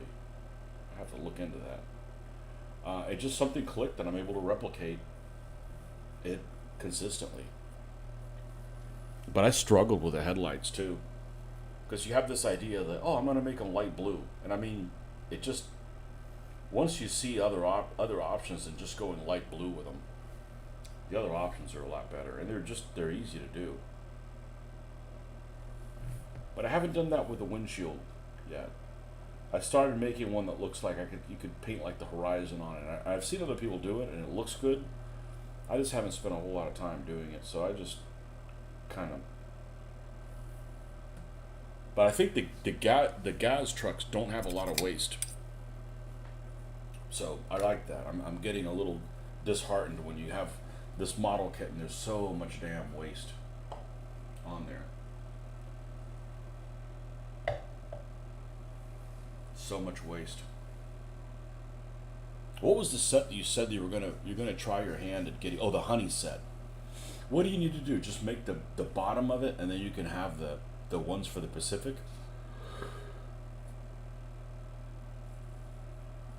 Oh, you gotta make this about them. I don't know. Mine are still in freaking New Jersey. They're still dodging gunfire in New Jersey or something. It's taking them a long time to get here.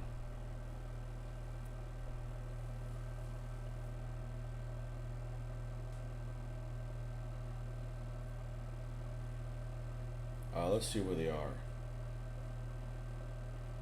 I'm definitely going to try that though. You don't have anything to lose.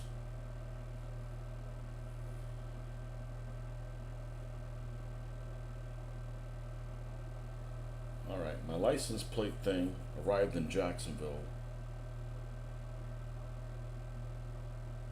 last night. Okay, so maybe it'll deliver this weekend.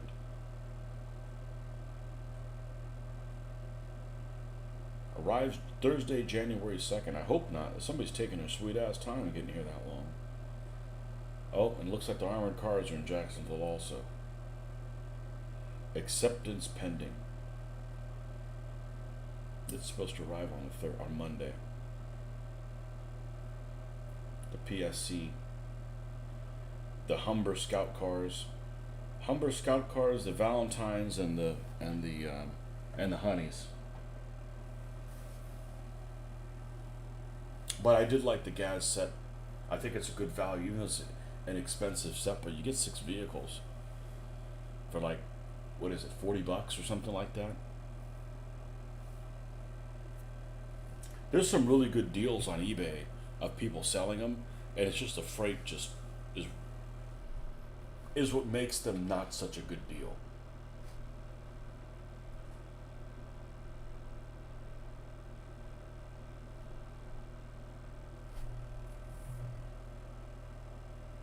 And I mean, nobody's stuff is as robust as theirs.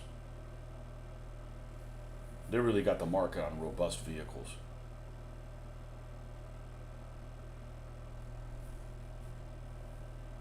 So, I like to gripe about some of the things that they do from time to time, but they're one of the best things out there. And I know, well, sometimes it's not 20 millimeter, it's 22 millimeter. I don't care, you know.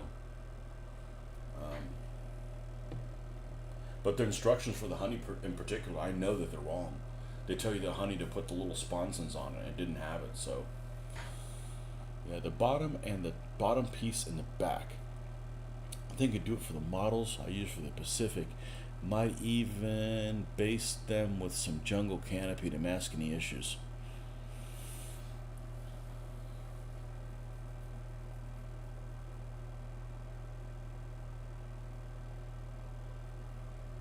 Hold on.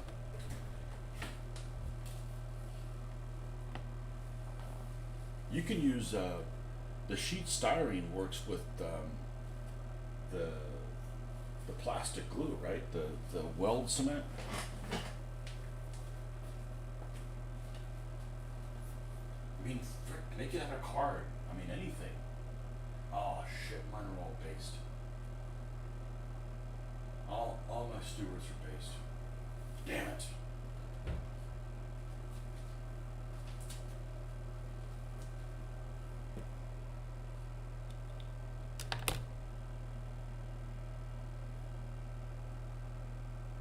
Yeah, see, as nice as these Stewarts came out, and I'm really happy with how they turned out. This was before I discovered black lining, so I have to go back and black line all these things. That's okay. Old Barney.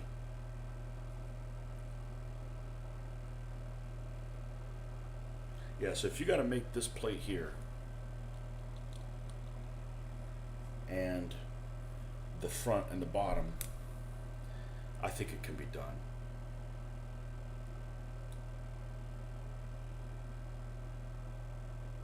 I think it can be done.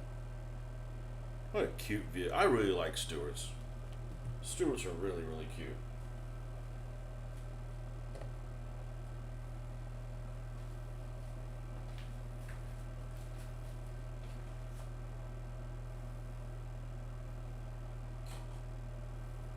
Yeah, so on the Valentine's, I'm gonna make two of them mark for. I'm gonna make two of them for this thing, and then one of them for Tunisia. And we'll do the Tunisia one. We're gonna paint it in. We're gonna paint it like this.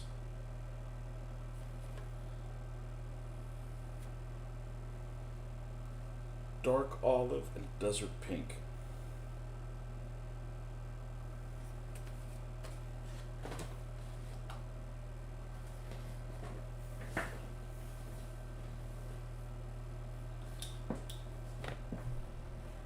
Yeah, you got nothing to lose with that. You got to do it. Otherwise, it's a waste.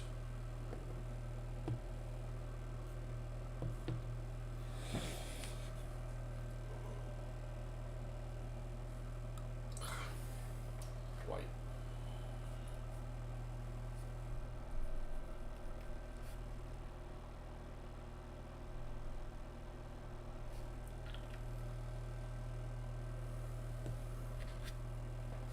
One of the guys has, I want to say some German dude, has it on his channel.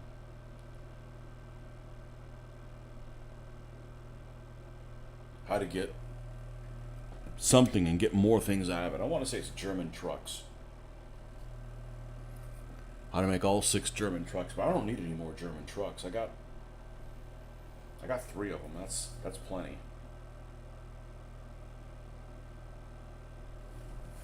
I don't need any more Opel Blitzen. Let's put it that way.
It will be a spring project for me. Lots of winter things ahead of it. Well, your next AFV after this grant will be the Firefly.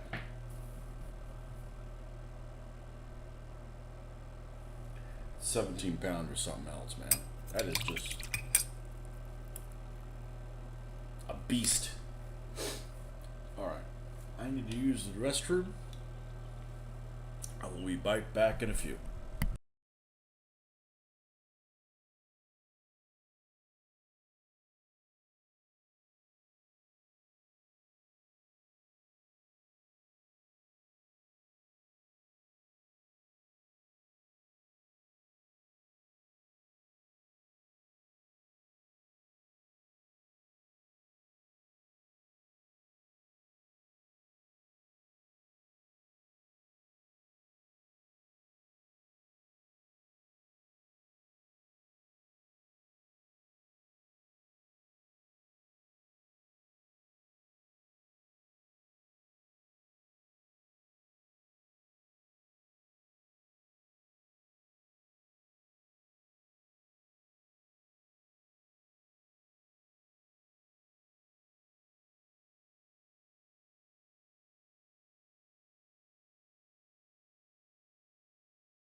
Take my language test here. Okay, Marcus. Bye. Pones 6 palmeras y 2 rocas frente al pozo del tirador. Nuevamente.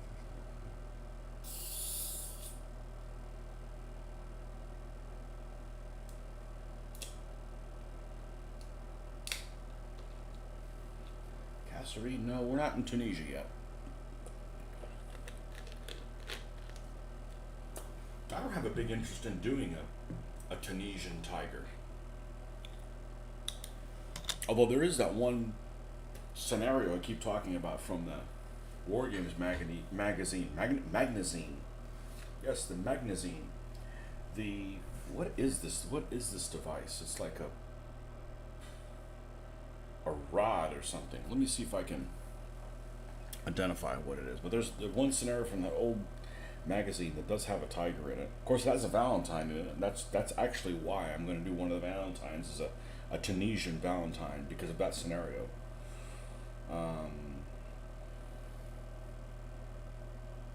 Yeah, I've never. It just looks like a little post here. SDKFZ 10/1. See if that's on any model of it.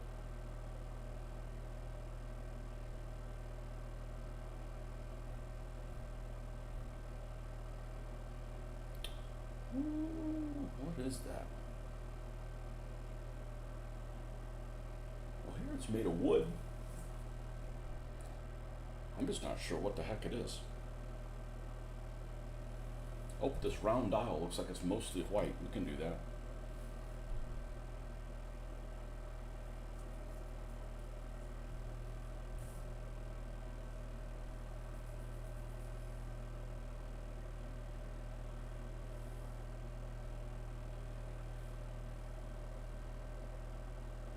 I thought this was a real vehicle for a second. I'm like, this looks really nice. That's a really nice model of that.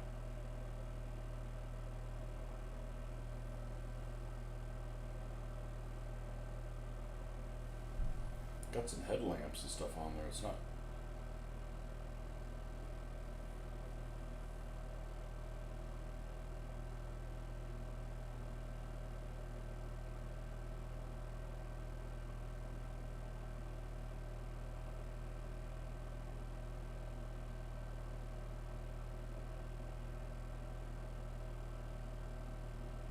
Oh, here's one in 1:1 scale.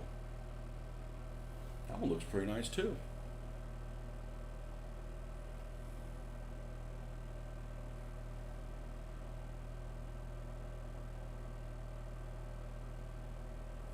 All right, we'll paint that little thing like it's made of wood. I don't know what it's supposed to do. Maybe it just sits there.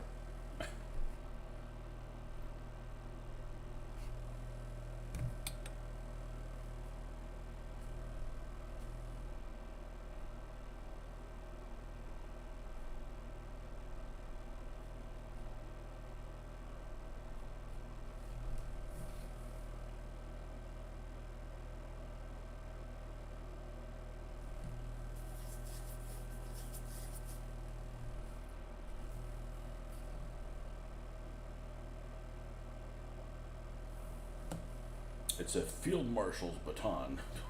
Just pick that thing up. I do have a Rommel figure, and I'm probably going to do his.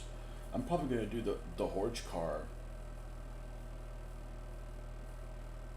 I'll probably do it for Africa Corps because even though it's useful for in gray, I'll probably use it for the Africa before that.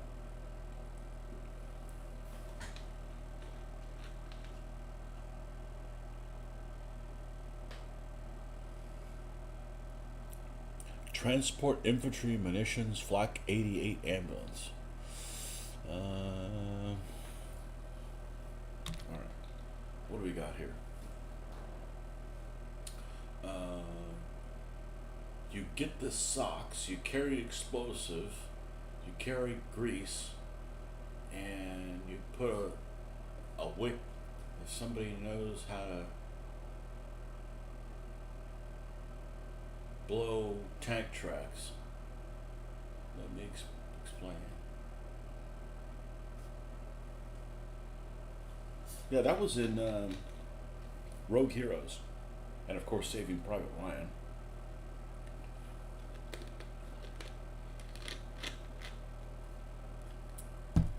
I forget what kind of explosives they used for that. You don't want to carry those things around, man. You get that grease shit everywhere. Grease or tar or whatever the hell it is.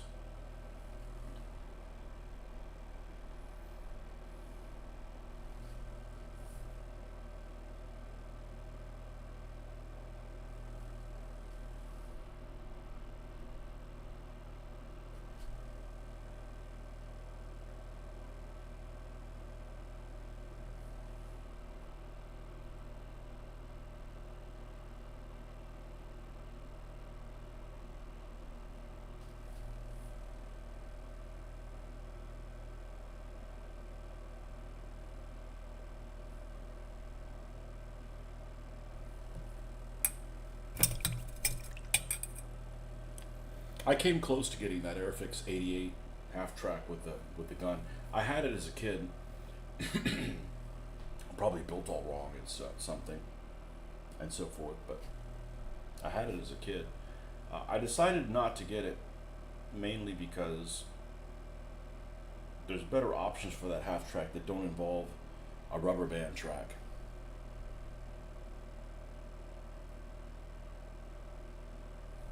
It's just not going to look very convincing.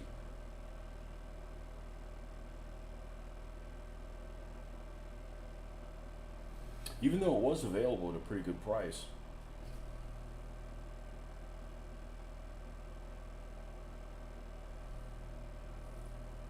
And it's 176 scale. That's a big half track. That's a big half track. The 9's even bigger. I think the 9's the biggest one.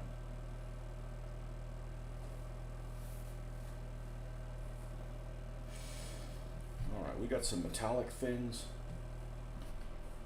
We got the top of this pickaxe.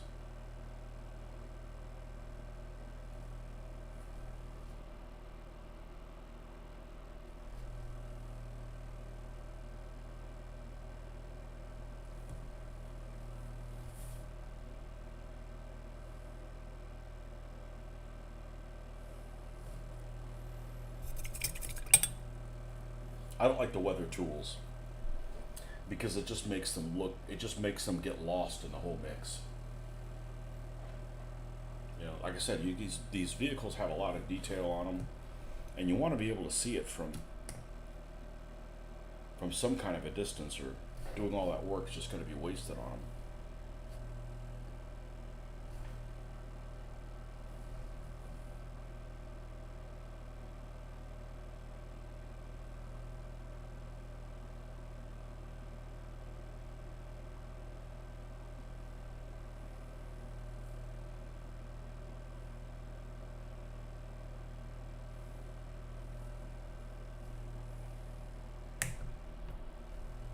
Yeah, I've really lost track of what day of the week it is. And I'm trying to stay busy, like, you know, getting stuff done, so don't really want to have a day where I'm not getting anything done. Alright, let's go back to this Kanaki Gray. That's what it's called. Kanaki.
What was funny about those micromark lists was that it lists some of the vehicles that normally you wouldn't be able to find out what vehicles were listed in some of the organizations. And in particular, the Africa Corps, it showed that a lot of the vehicles that were towing some of these pieces of equipment and some carrying troops was a KFZ 69, sorry. KFZ 69 or a KFZ 70. Both of them were the same vehicle. Now, I know my SDKFZ numbers. I don't know my KFZs. But a KFZ 69 slash KFZ 70 is none other than a Krupp Protz truck, which I happen to really like the way they look. However, I have never ever seen a photograph of one of them in use in Africa. And as a matter of fact, when I was doing 1/35th scale modeling, one of the models for the German trucks, actually the only model for the German truck in 1/35th scale that was readily available in the early 90s, was the Tamiya Krupp Protz.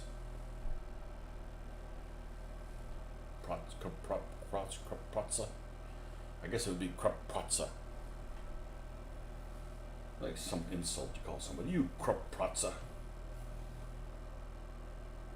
Like somebody that steals your seat from you. You get up somewhere and they come and they take your seat. You Krupp Protza. Anyhow, never saw a picture of any of those Krupp Protzas in any Panzer colors or anything. So it was like this mysterious truck. You know, this is before the internet. So, this mysterious truck that Tamiya, for whatever reason, decides to make it and not the Opel Blitz. Although they probably make an Opel Blitz now. And there's no pictures of it anywhere. In any documents that I had that you could have access to. Now, of course, you could find it, but... I've still to this day never found... I don't know. What's this warning thing? I bet it's about this USB thing. I shouldn't even have it connected. What do we have here? 17 warnings. What the heck? Skip frames. Alright, can't do anything about that. Right? Frames attack. I'm going to go ahead and detach this USB thing. I'm using it really to charge my phone. I was trying to put the second camera on here this morning, but it was being finicky. I fooled around with it for about 15 minutes and then just gave up.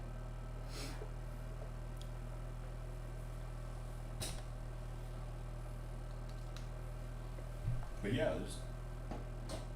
back in the day, I couldn't find any pictures of them in use by anybody anywhere.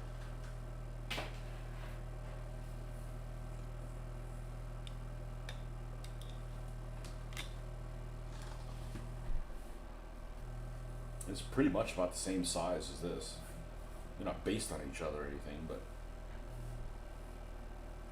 I think you can carry a squad in them, but they're going to get to know each other really well. They're going to get to know each other really well. The other thing that was kind of strange is there's several trucks that carry a couple squads. I guess this would be considered heavy trucks.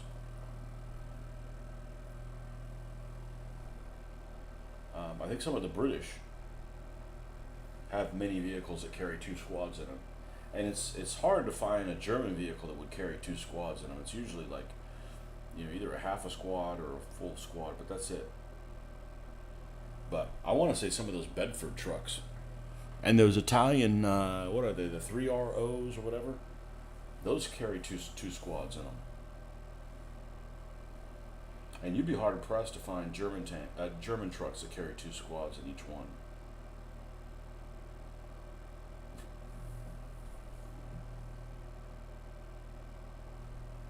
I'm not saying every British truck carries 2 squads, but they're not a rarity.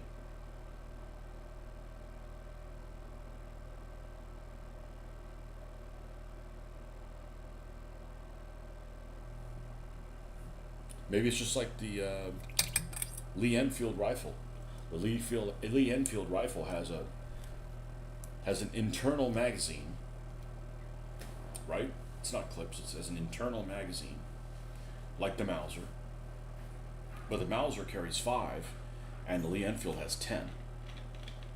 Like, that's a big difference. It's almost like double the difference.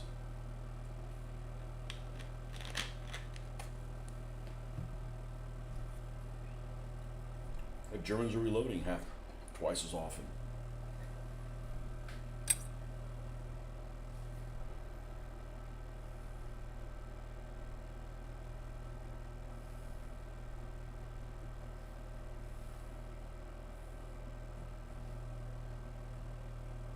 Now here's the part that hopefully I don't regret by having them cast this or print this.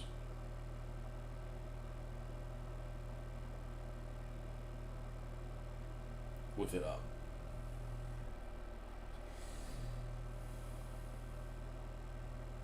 But it looks so much better.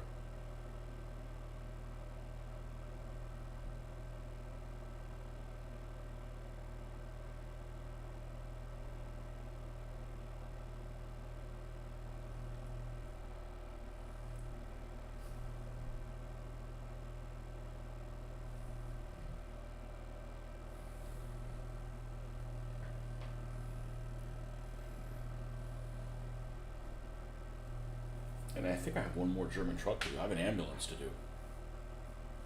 It came pre-painted, and we're going to repaint it.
I am with trucks, and I am a way of mounting Nebelwerfers at 1/72 without instructions.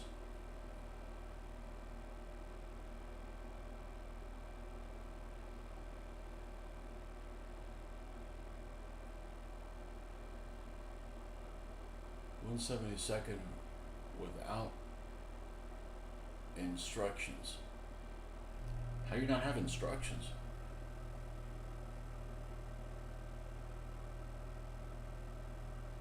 You're building a lot of guns there.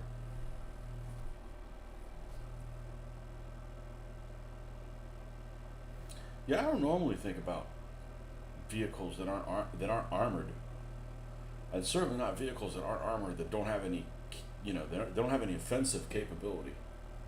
It's not usually something I sit around and think about, but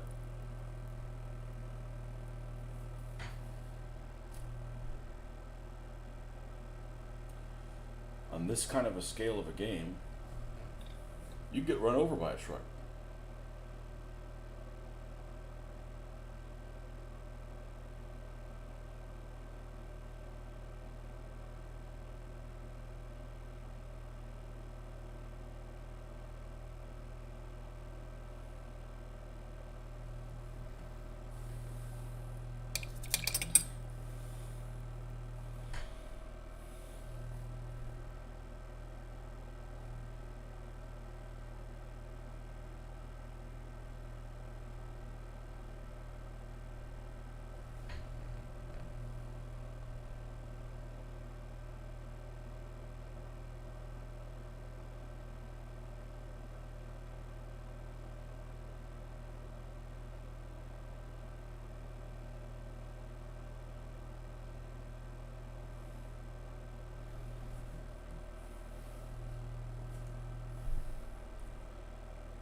And we'll go ahead and put a license plate thing on the front.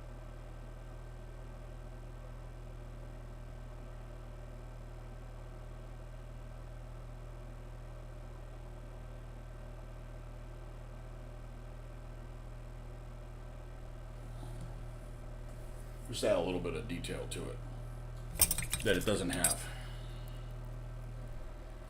And unfortunately, the headlights have those little blindy things in them. I can't make it look like they're lenses. Let's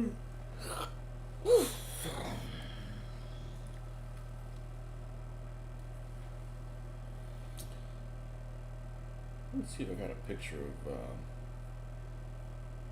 one of these in the interiors.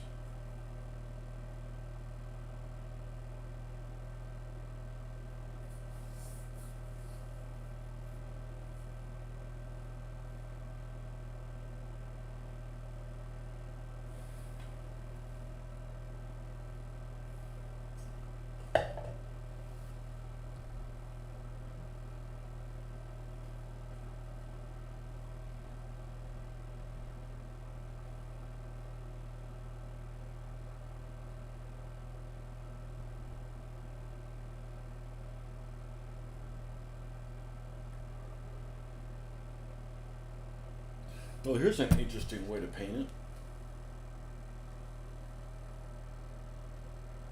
Let's just say we won't do that. It's like a cartoon character.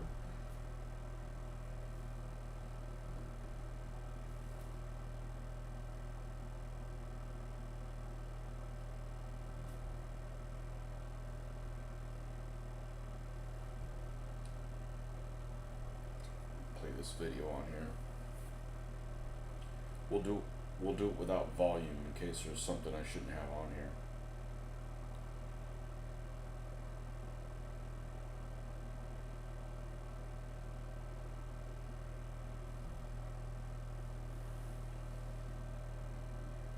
Looking to see what the interior seat color is.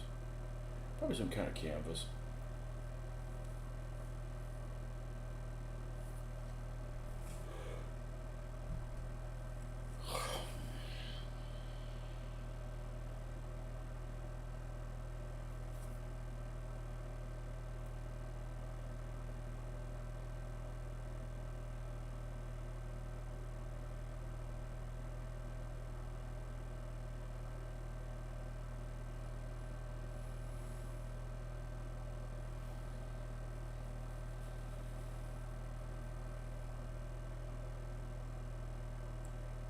Really light color.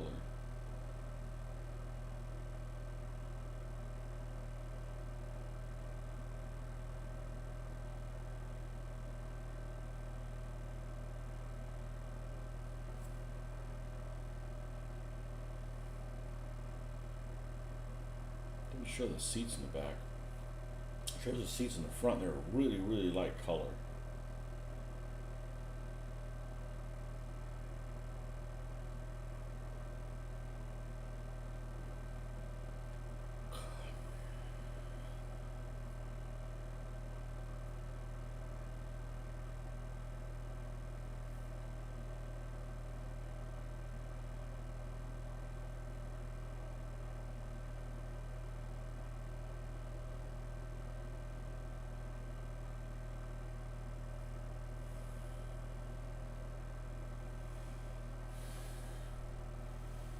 Here's the drier one that's kind of brown.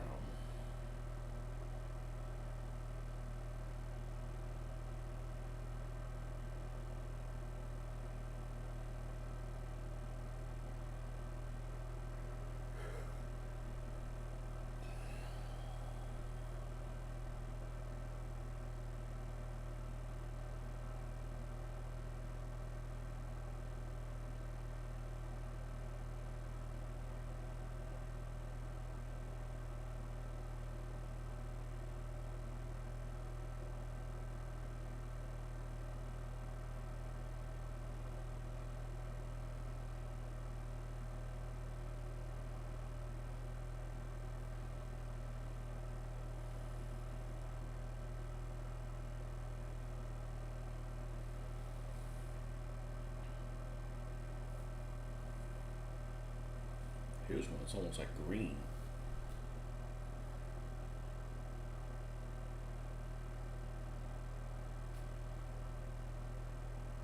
I won't be doing it that color. I'm just going to do the same color that this tarp is. I like how that looks. I change my mind later. It's easy enough to change. So, still got some of this khaki gray alive. Yes, it's alive.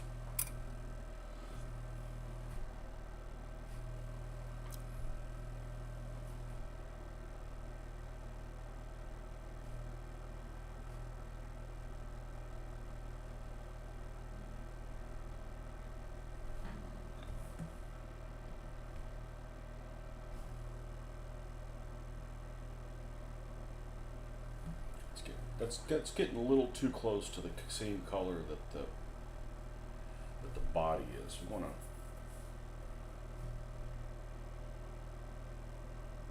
Not get so close to them.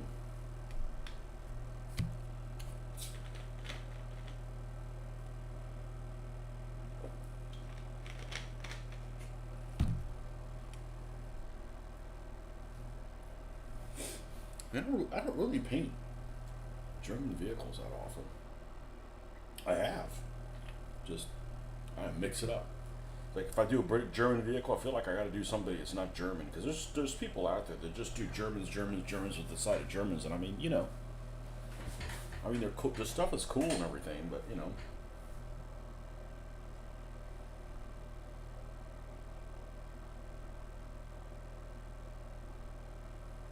I know people. I've seen people that all they do is like build German stuff. I'm like, okay, I guess we're not going to fight you, buddy.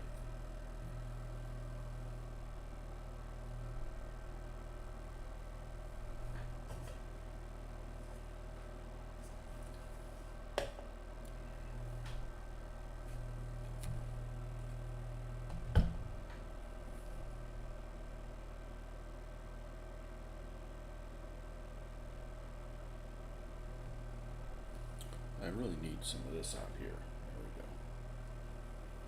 Keep doing a reach around for that.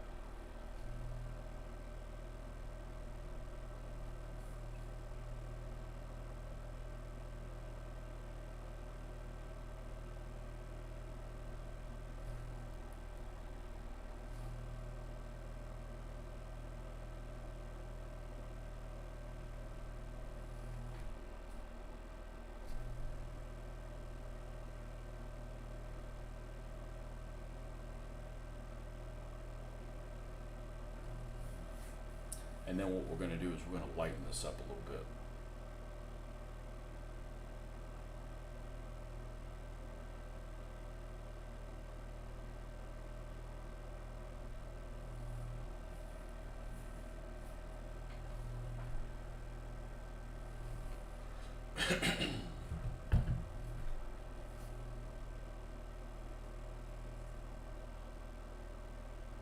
It is a Saturday, isn't it?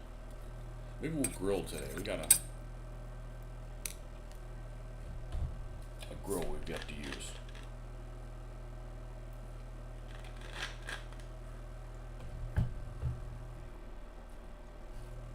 We had one a long time ago and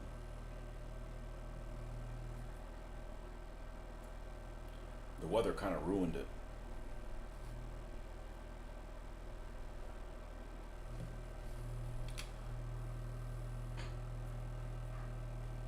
Got this one we're going to keep under cover, under the overhang. Back porch overhang.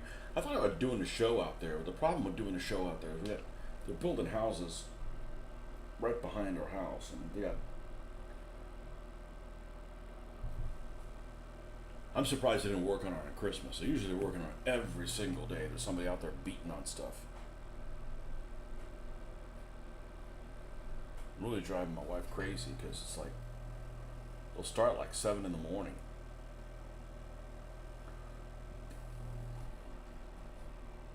On Thanksgiving Day, they were out there beating on things on Thanksgiving Day.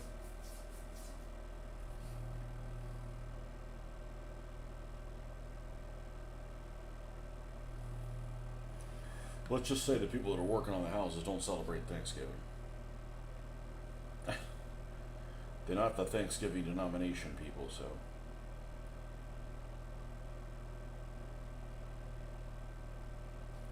But they weren't there on Christmas Day. Estás concentrado, como dicen, sombrío, color, arena secas o arena mojada en un color para frentes con sombras. Les da detalles o desgaste o todo. Les das detalles de desgaste o todo barro en las tracciones. I don't put mud on them. I don't put mud. Um, and I don't do chipping, but they're definitely worn. And sometimes, as you can see on here, just by handling this by hand, you can see some of the primer underneath. So I get like free. I get free chipping on my own, and it's got the look that I like. I don't like chipping on anything. I don't like how it looks. And when I used to do models in 1/35th scale, nobody did chipping. So, um,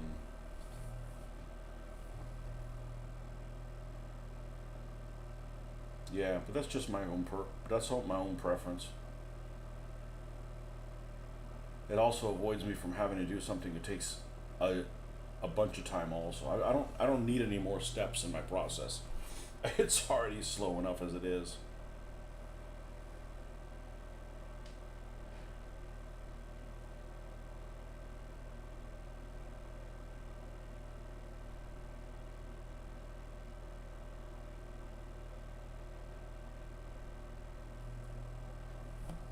All right, let's take the same blend. We need to make more of this. We need to make a larger amount.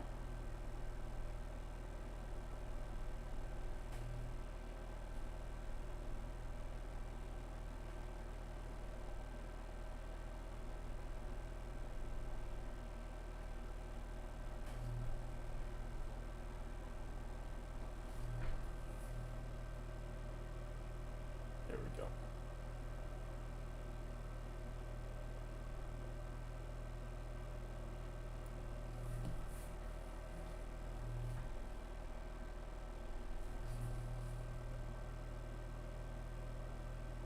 But I'm not building these for a diorama. These are to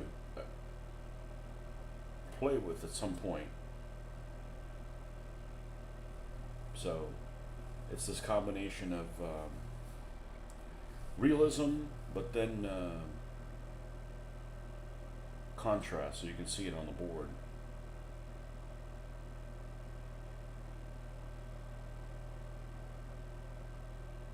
Several feet away from you.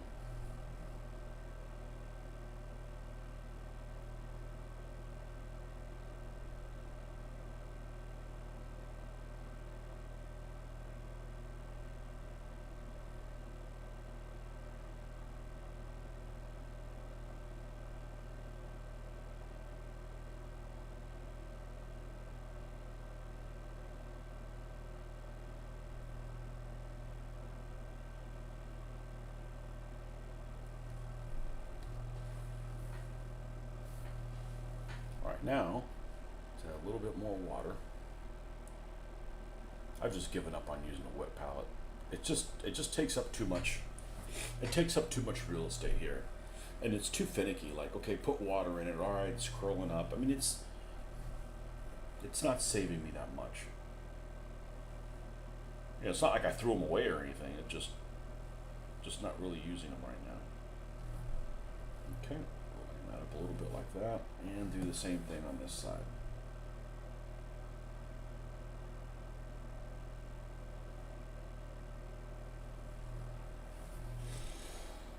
And the same thing on these seats.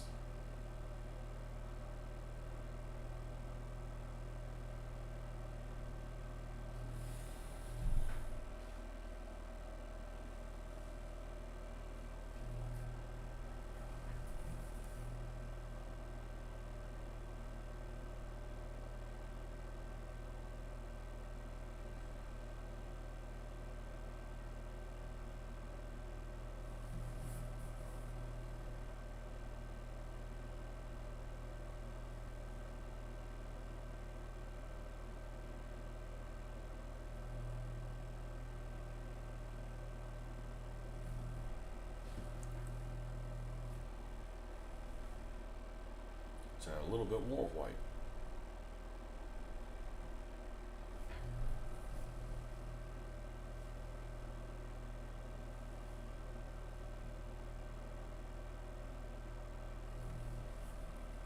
Here we go. Now we're starting to get into where it looks pretty good.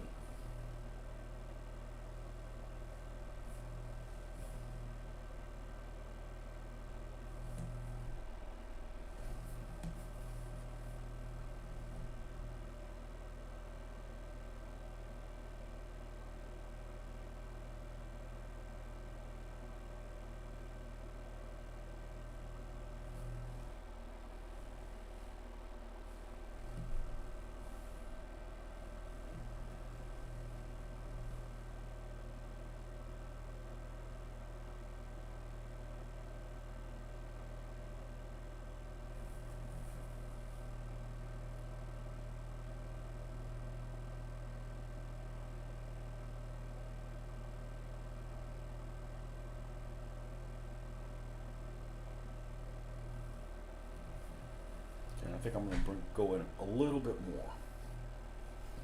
Let's get a little bit more liquid here.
Are there any hobby stores in Spain worth going to, or not really? Although I can't remember if you live in Spain or you live in the Canary Islands or something like that. I want to say you live in the Canary Islands or something.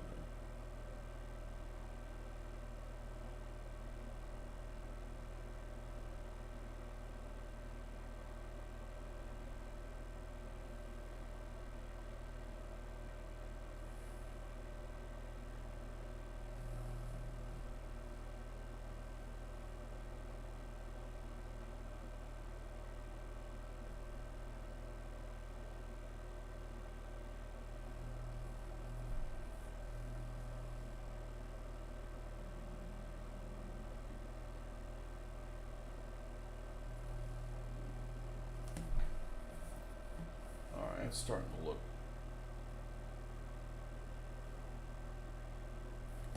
about where we want it. We're going to need to do a little bit more black lining, and then we need to do the drippings.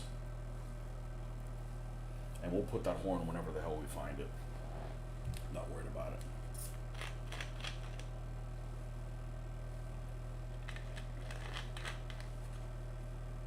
it. Annoying to be careful, and then stuff still happens.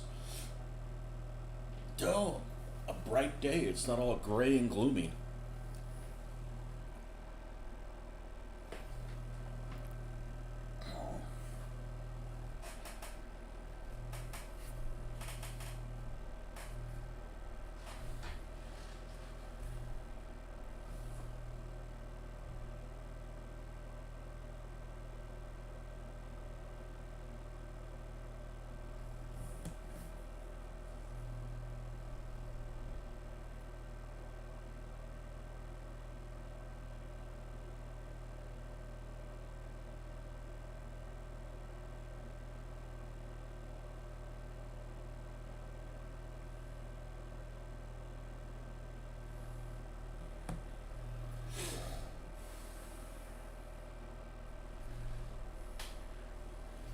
I feel like this little needs a crooked palm tree down there.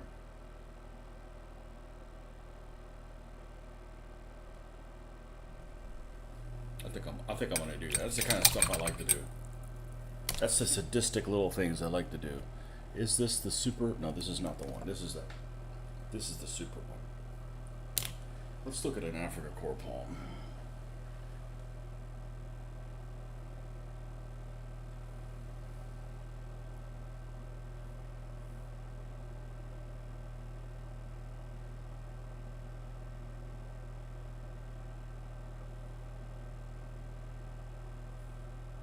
Images. Okay, there's a little palm tree.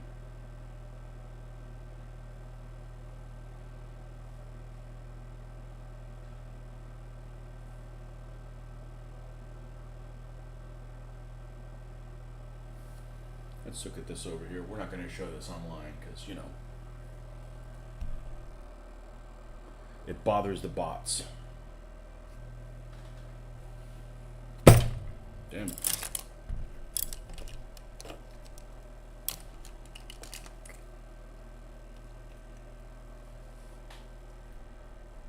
Got any black left? So I like to make my own little gray.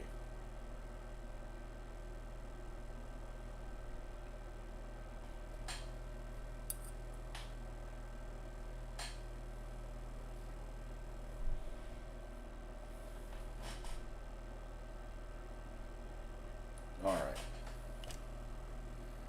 Let's make sure we get the height, the top and the bottom in the right place. I'm going to put it right here on this little hatch. And we're going to need a little spot for the X to be on there. So let's do that first. Let's make sure that we have space for the swastika on there. And I'm actually going to go a little bit brighter than this.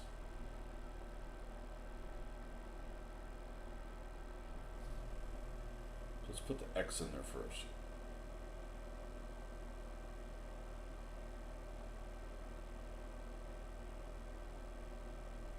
Alright, and make sure we got it spinning in the right way.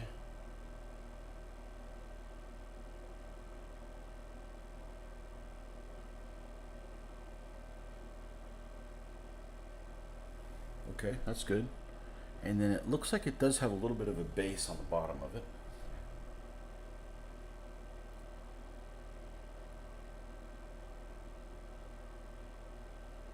Little figure there towards the bottom. And then there's not much of a trunk above it. All kinds of different frond designs.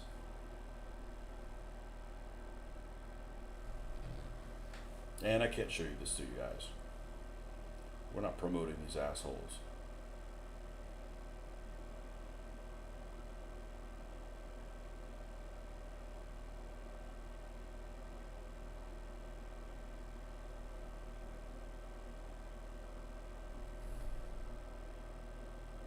Alright, now let's clean it up with some pure white. I don't have one that small. I don't have any decal sets that small.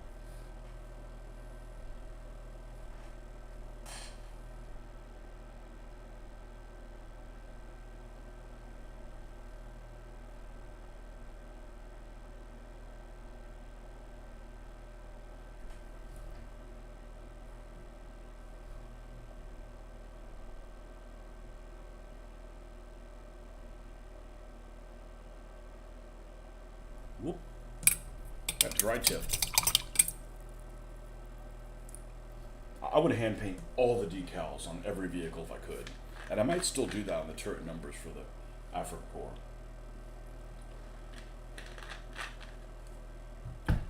I may still do that.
Yeah, it looks about as good as I can hope. The hardest thing is to put the little is putting that crooked coconut on there, and it looking like it's all the legs are the same size.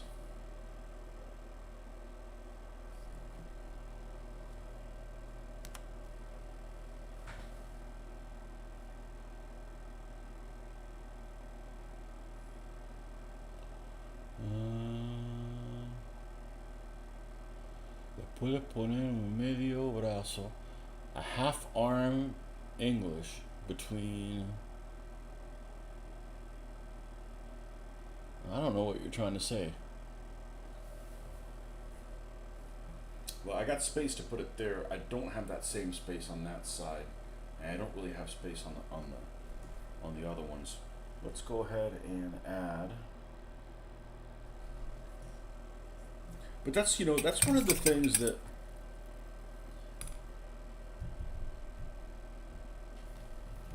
And I try to do this every time I can. Hold on a second here. Let's go ahead and look at. I want to see how wide the license plate is on the front. SDKFZ 10/1. That's the problem that I have with being able to look at the images here. How wide is this license plate thing? It looks like.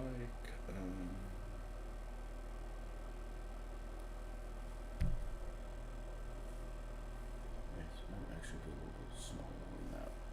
Oh no, we want to use the super detailed one. That's the problem with not putting swastikas on things. Is it's an opportunity to bring up the fact that these people were horrible. So if you can't talk about that, then people don't realize that even though these Germans had really interesting equipment, they were horrible people. It was a horrible regime.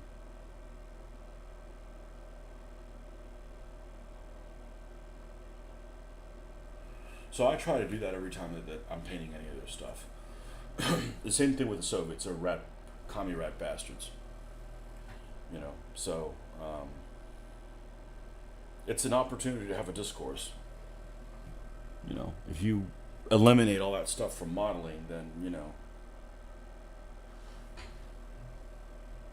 somebody might take a liking to their stuff. And they had cool equipment. They had a cool, quick kit, cool tanks, equipment, but it was horrible. So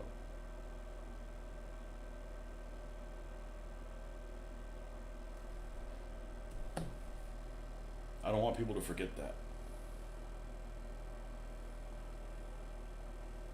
And way too much government.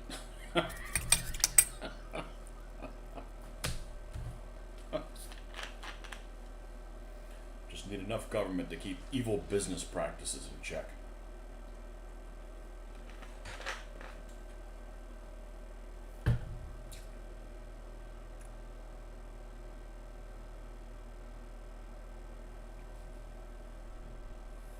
Yeah, let's do one of my little tricks. Let's grab the. See, we could probably do it with this one, but let's go ahead and do it with the actual green ochre. So we're going to take the green ochre here, even though it's just a dry brush of green ochre that we did, and let's mix up a little batch of this stuff right here.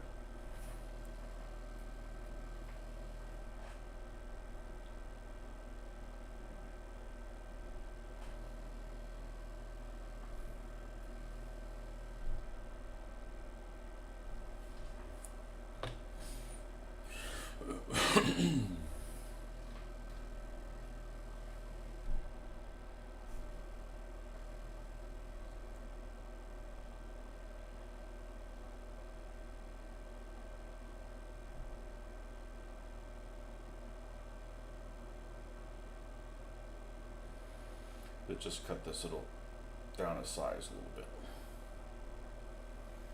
Okay. And then we're going to put a fake license plate type number because it's just a lot easier than anything else.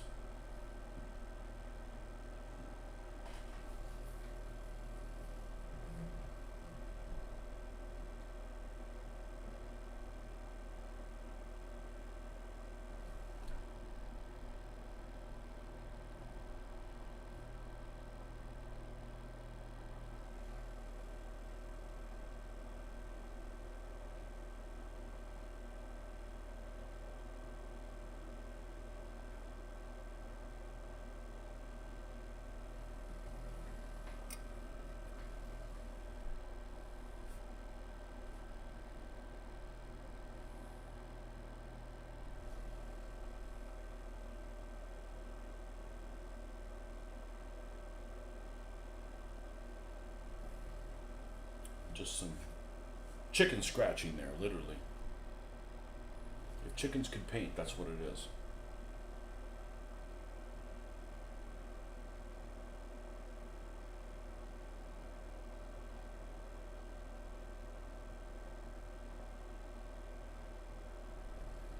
Make it look like there's a WH at the top, that's what it would be. And then 6 or 7 different numerals. I'm not going to buy decal sets for different German half tracks and then find out they don't fit in that little box or they're the wrong number for this. It's not like we're doing a 1/35th scale D model. We had a lot of these little guys to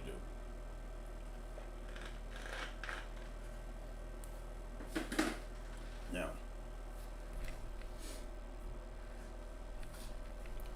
let's get this pale sand out here.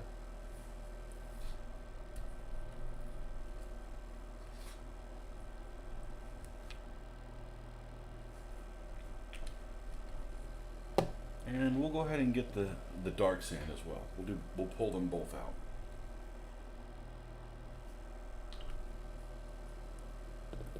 And let's not use a brush that tiny. We'll use this one. Let's get some water here.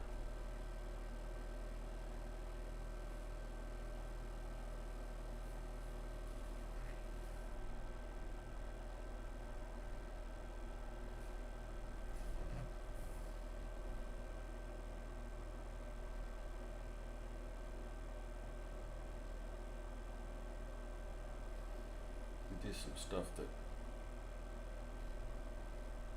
maybe you want to pick out so it stands out a little bit better.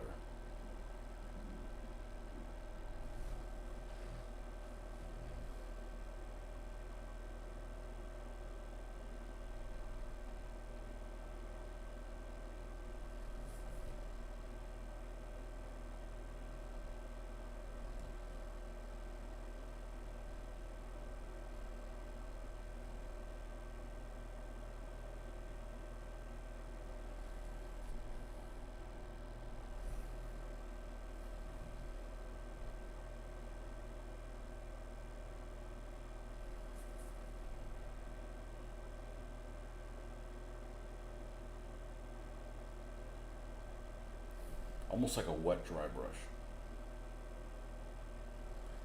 But really picking where you want this stuff to be.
tear. Let's see what we got here. Uh,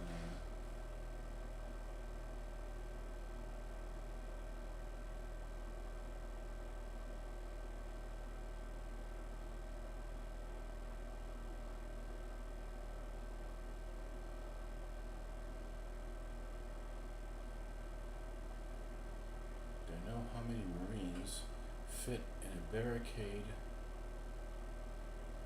at Easels?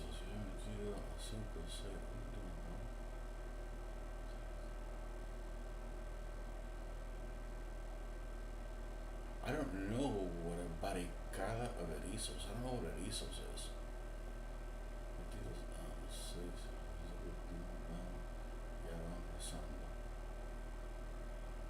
Yeah, I'm not. I'm losing the context of what you're saying there.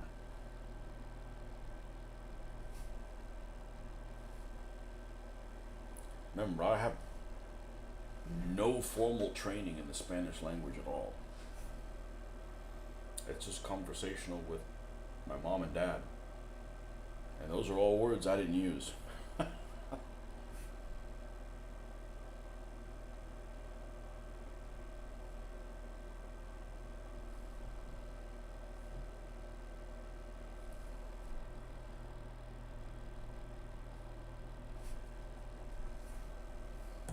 Oh, snap. There's a problem because I had this wet thing in my hand.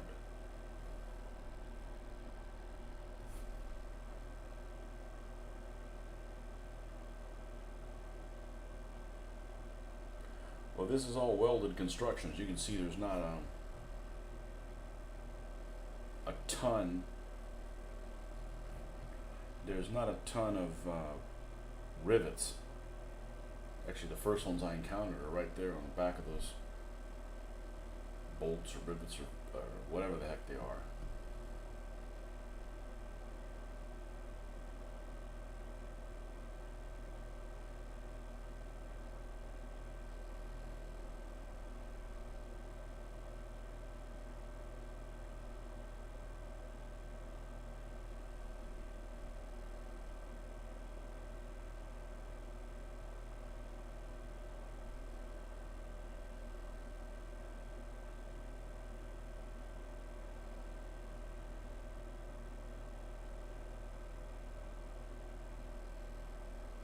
Most people would have already just walked away from this thing and be like, okay, it's done. Like, oh, this is a way of making. Let's be honest with you, this isn't that interesting of a vehicle, you know? But there's no reason for that.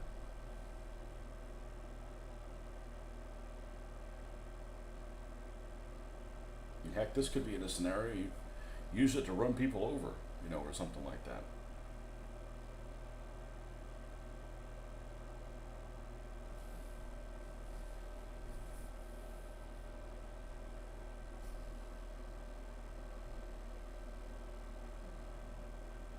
Yeah, see, I've been handling this, and there's a little chipping that happened.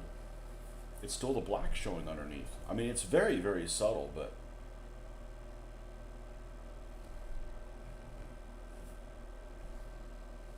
it's enough chipping for me.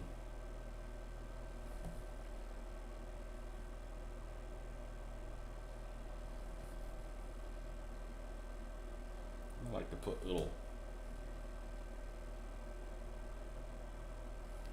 irregularities that happen.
Flag 88 en un campanario, el de Triola, Italia, todo visto esas calles empedradas, apenas caben dos bicicletas como me quiero como Who knows? Slave labor. Take it apart, put it back together. Yeah, 88's really big. And 88 is really, really big. We got an 88 to do, but it's going to be not that much of a badass because we're talking about a board that's really, really short range. 200 meters away. 88 better be firing fast or it's going to be eating some. It's going to have its last meal. Other than sealing on. Oh, how stupid of me. We haven't done drippings. And I really like doing the dripping part. Alright, light tone and the other two. Light tone and the other two sisters. I think we've got a spot over here we can work with these guys out.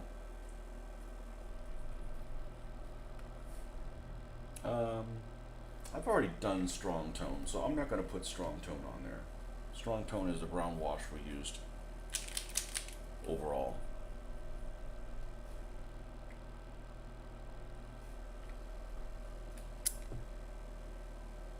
Let's do this one. Let's see. Let's see what kind of eye candy we can add here.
Back here.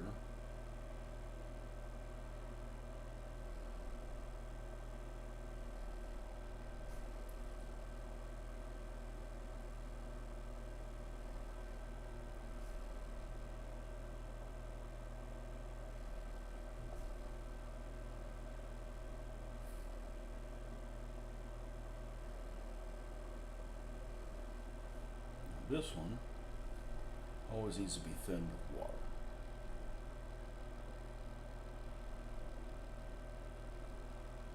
Because it's always pretty thick.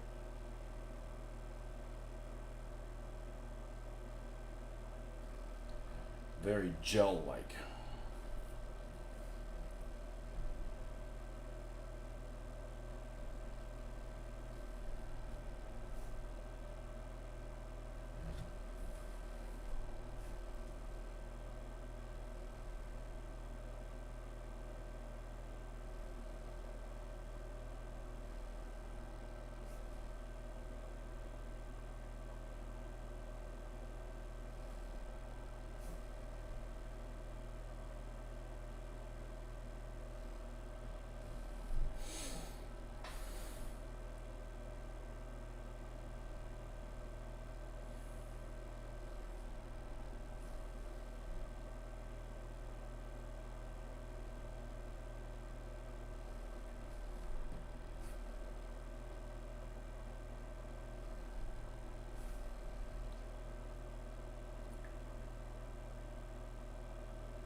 Again, a lot of this stuff is just really to add subtle tones of other colors.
Now,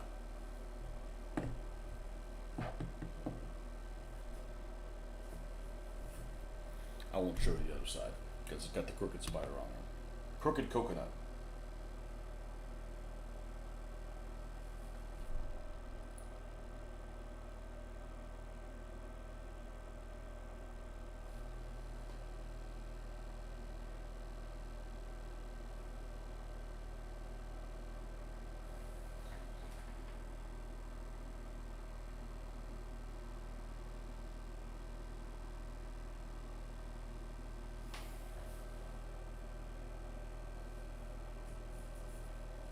It's not even sealed yet. When it gets sealed, something magical happens.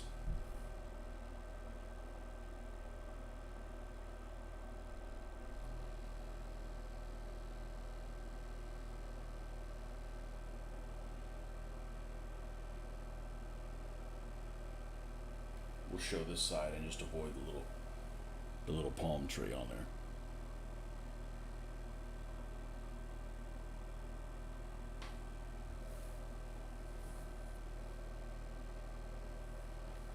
And we're not going to worry about that horn. It'll turn up whenever it turns up, and we'll do it whenever it turns up. But, yeah, it looks pretty darn good.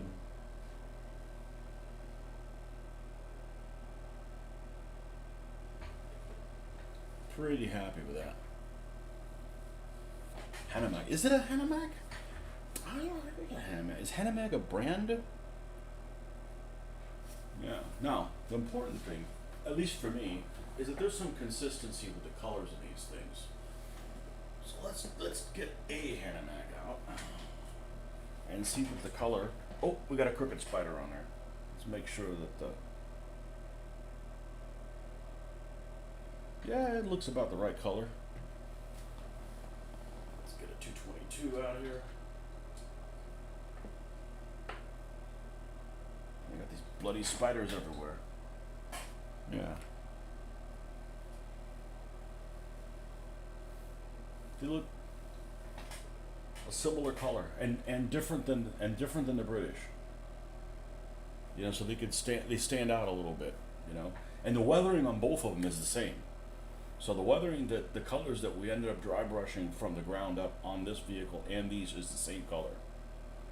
So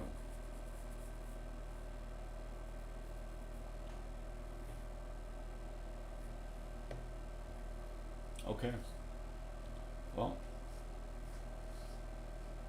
we did something on there. Yeah, see, here's the little marking down there. You just have to trust me. I don't want to put it out there for public consumption for the bots to get angry with me. We're not promoting Nazi shit.